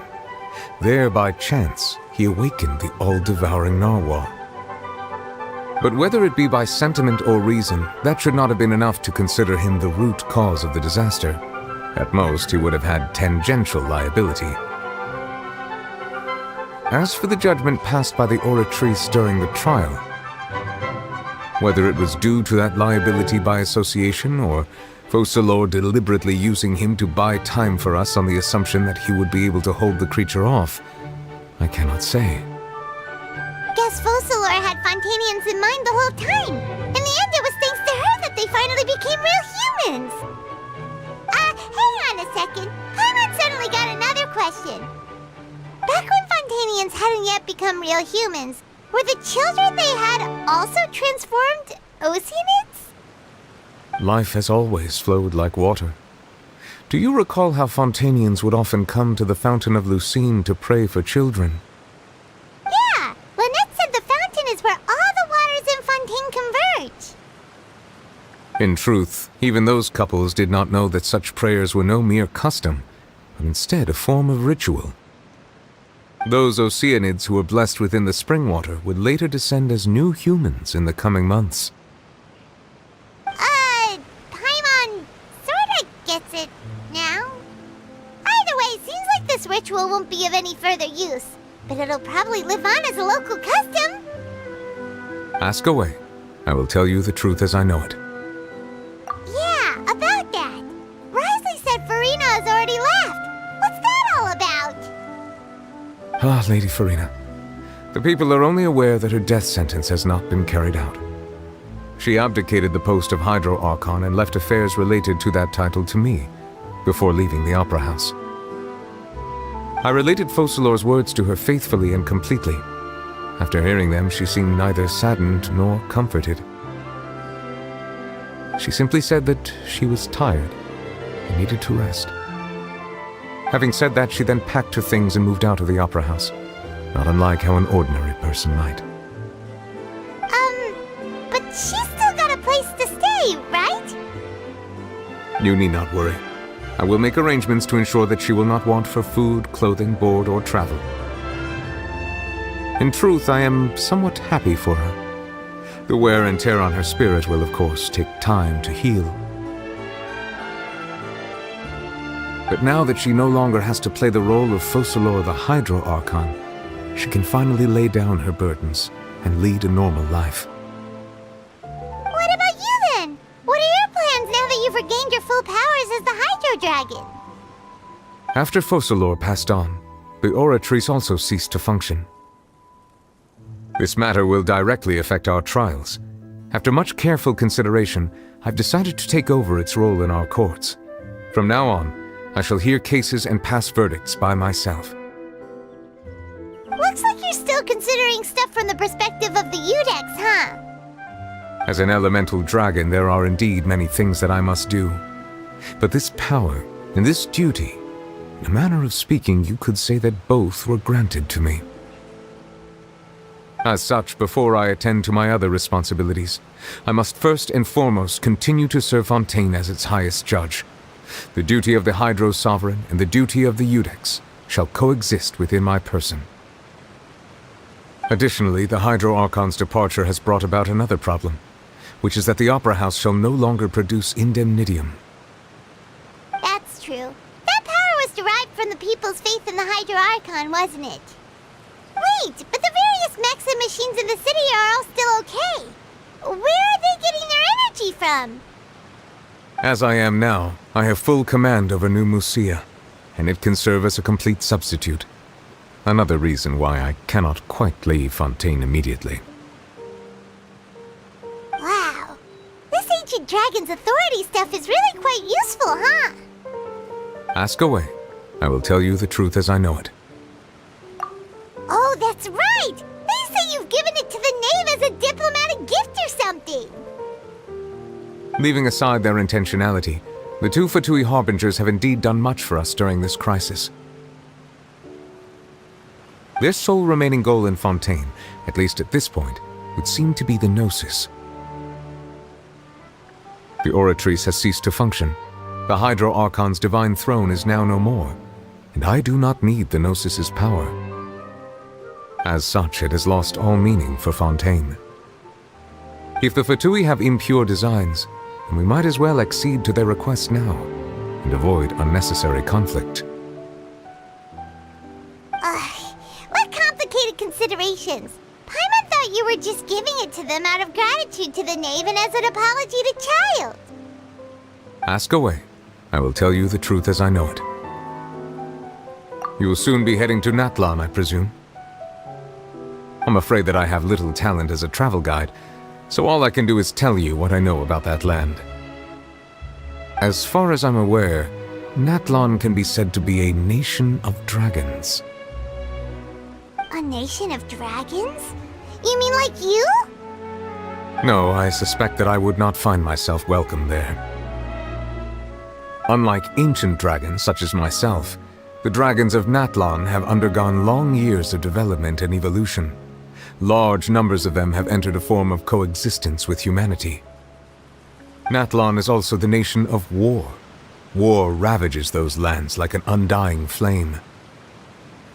There is one other piece of information I got incidentally from my negotiations with the knave that I believe may be useful to you. The harbinger known as the Captain has thrown his hat into the endless ring of war. The Captain. Sounds like a real tough customer. Seriously, everywhere you look, there's a Fatui harbinger doing their thing.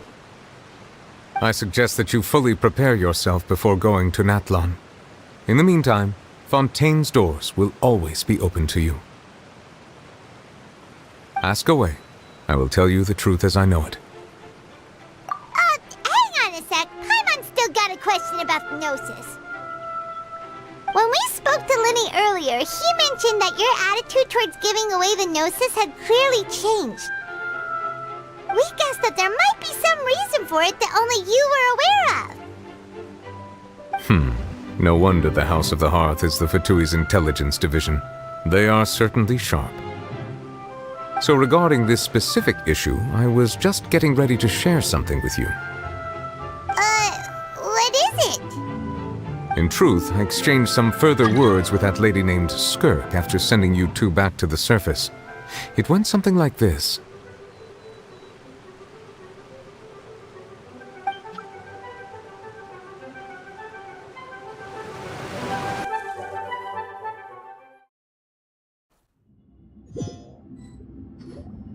Well, we're going to head topside to see what's going on. You hurry over soon as well, all right, Nervalet?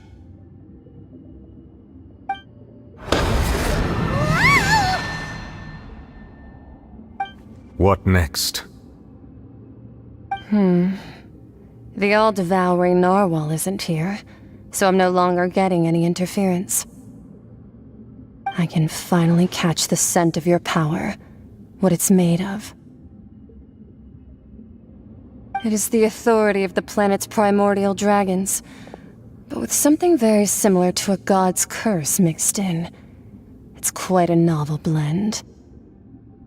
I'm sure I've encountered something like this before. What was it again? I do not know what you speak of. Of course. How could I forget? You should have the remains of the third descender on your person, yes? Remains? I've never heard of any such thing. According to your parlance, I believe it may be called a gnosis. Well, that much is true. After Focalor's divinity faded, she handed her gnosis to me. But I fear I have never heard of it described in the manner that you just did. I've been training with my master, the Fowl, ever since I was young, and I have never returned to the surface since. So most of the information I possess, I got from him. It is only natural for those who are greater than humanity to possess a different sort of common sense, which is why there are so many problems in our attempts to communicate with humans. Regardless, you should probably get rid of objects of misfortune to prevent any disasters from befalling you. To live in itself is a blessing, but once a person dies, the bonds he once had with this world shall all turn to curses. What do you mean by that? No need to fret. These are just my personal thoughts, and my reason for no longer wishing to return to the surface. This third descender you refer to, who are they? And when did they die? Master never mentioned them to me. Perhaps it just wasn't that important for me to know. If you're interested, though, I could ask him. I'll be sure to pass the answer on to you next time. Next time? You believe we will meet again? I do. Wait. I have a disciple of my own, don't I? He can be the messenger then.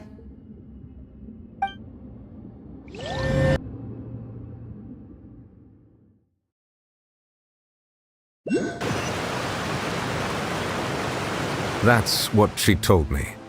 Whether it would prove useful or not, I wanted to pass that information on to you.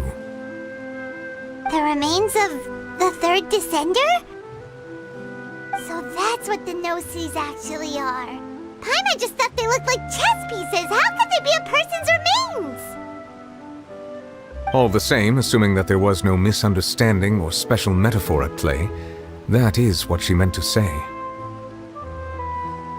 And she said that it would bring misfortune and that you should check it, which is why you gave it to the Fatui.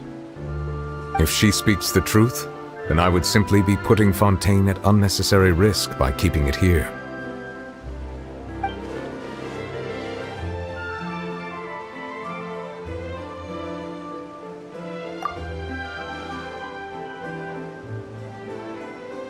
I had guessed that you might already be familiar with this concept, but I did not expect you to be one of them. That means that the Gnosis, which are exceedingly element-compatible and can even enhance elemental abilities, do indeed come from the third descender. I wonder, does your body also possess similar properties? Like being able to use elemental powers without a vision! That does sort of count as special compatibility, right? No, let's not think about this stuff right now. It just feels creepy.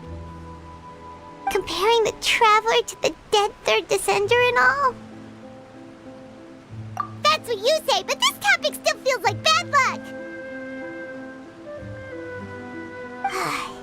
Once Child recovers, let's get some more answers out of him.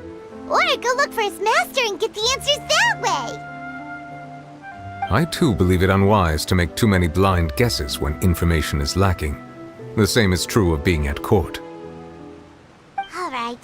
Whatever the case, it seems like the crisis here in Fontaine's over for now. Yes. All of Focalor's efforts were for this moment as well. But she sacrificed herself in the end as a god, and she suffered through all those years as a human. Was that really what she wanted? I suppose that would be the mystery of a god's will. I suspect not. But once in a while I too would guess that if wishes were like the clouds in the sky, they will one day return to the earth as raindrops. Life flows like water, and rain is the final answer. The water levels may sometimes tilt one way or another, but the rain falls fairly upon all. And what, ultimately, is the difference between the rains that fall upon all of us?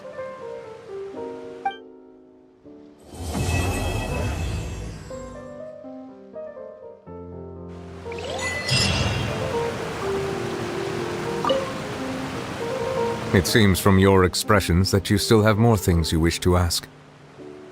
Ask away. I will tell you the truth as I know it. I suggest that you fully prepare yourself before going to Natlan. In the meantime, Fontaine's doors will always be open to you.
You're toast!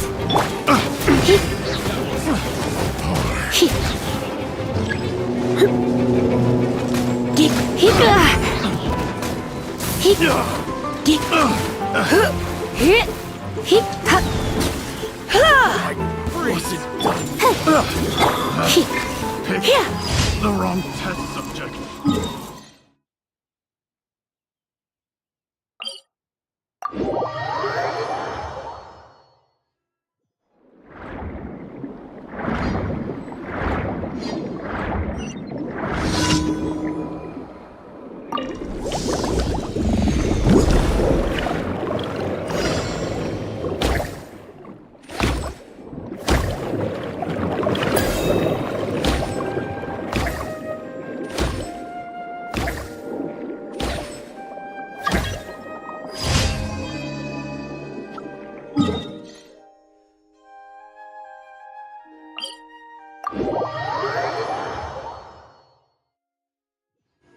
Let the show begin.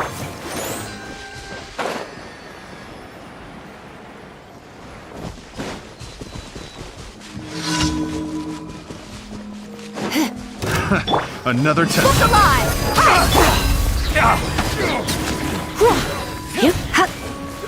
Was it done?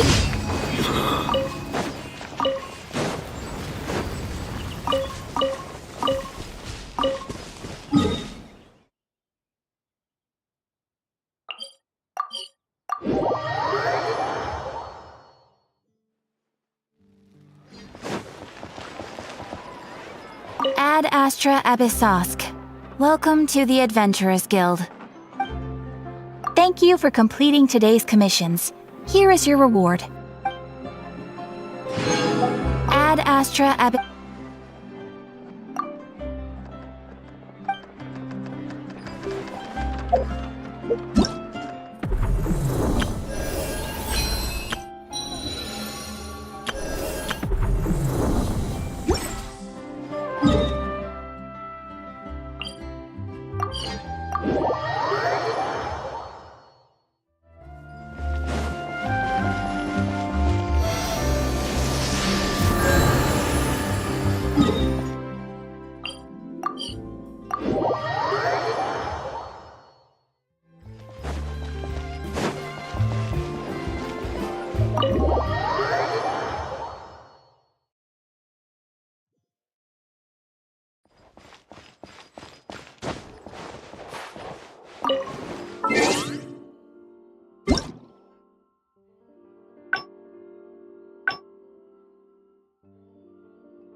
Rise! This is order! Coming at you! Coming at you! Hiya! Attack! That's the way!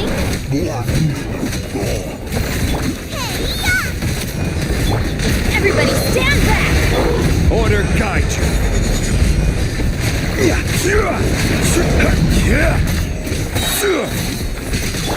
Watch out! Fire! Well, with rocks.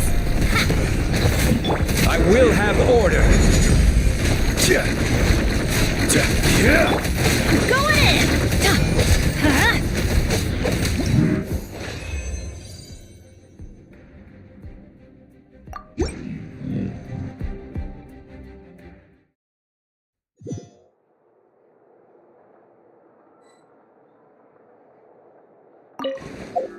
in!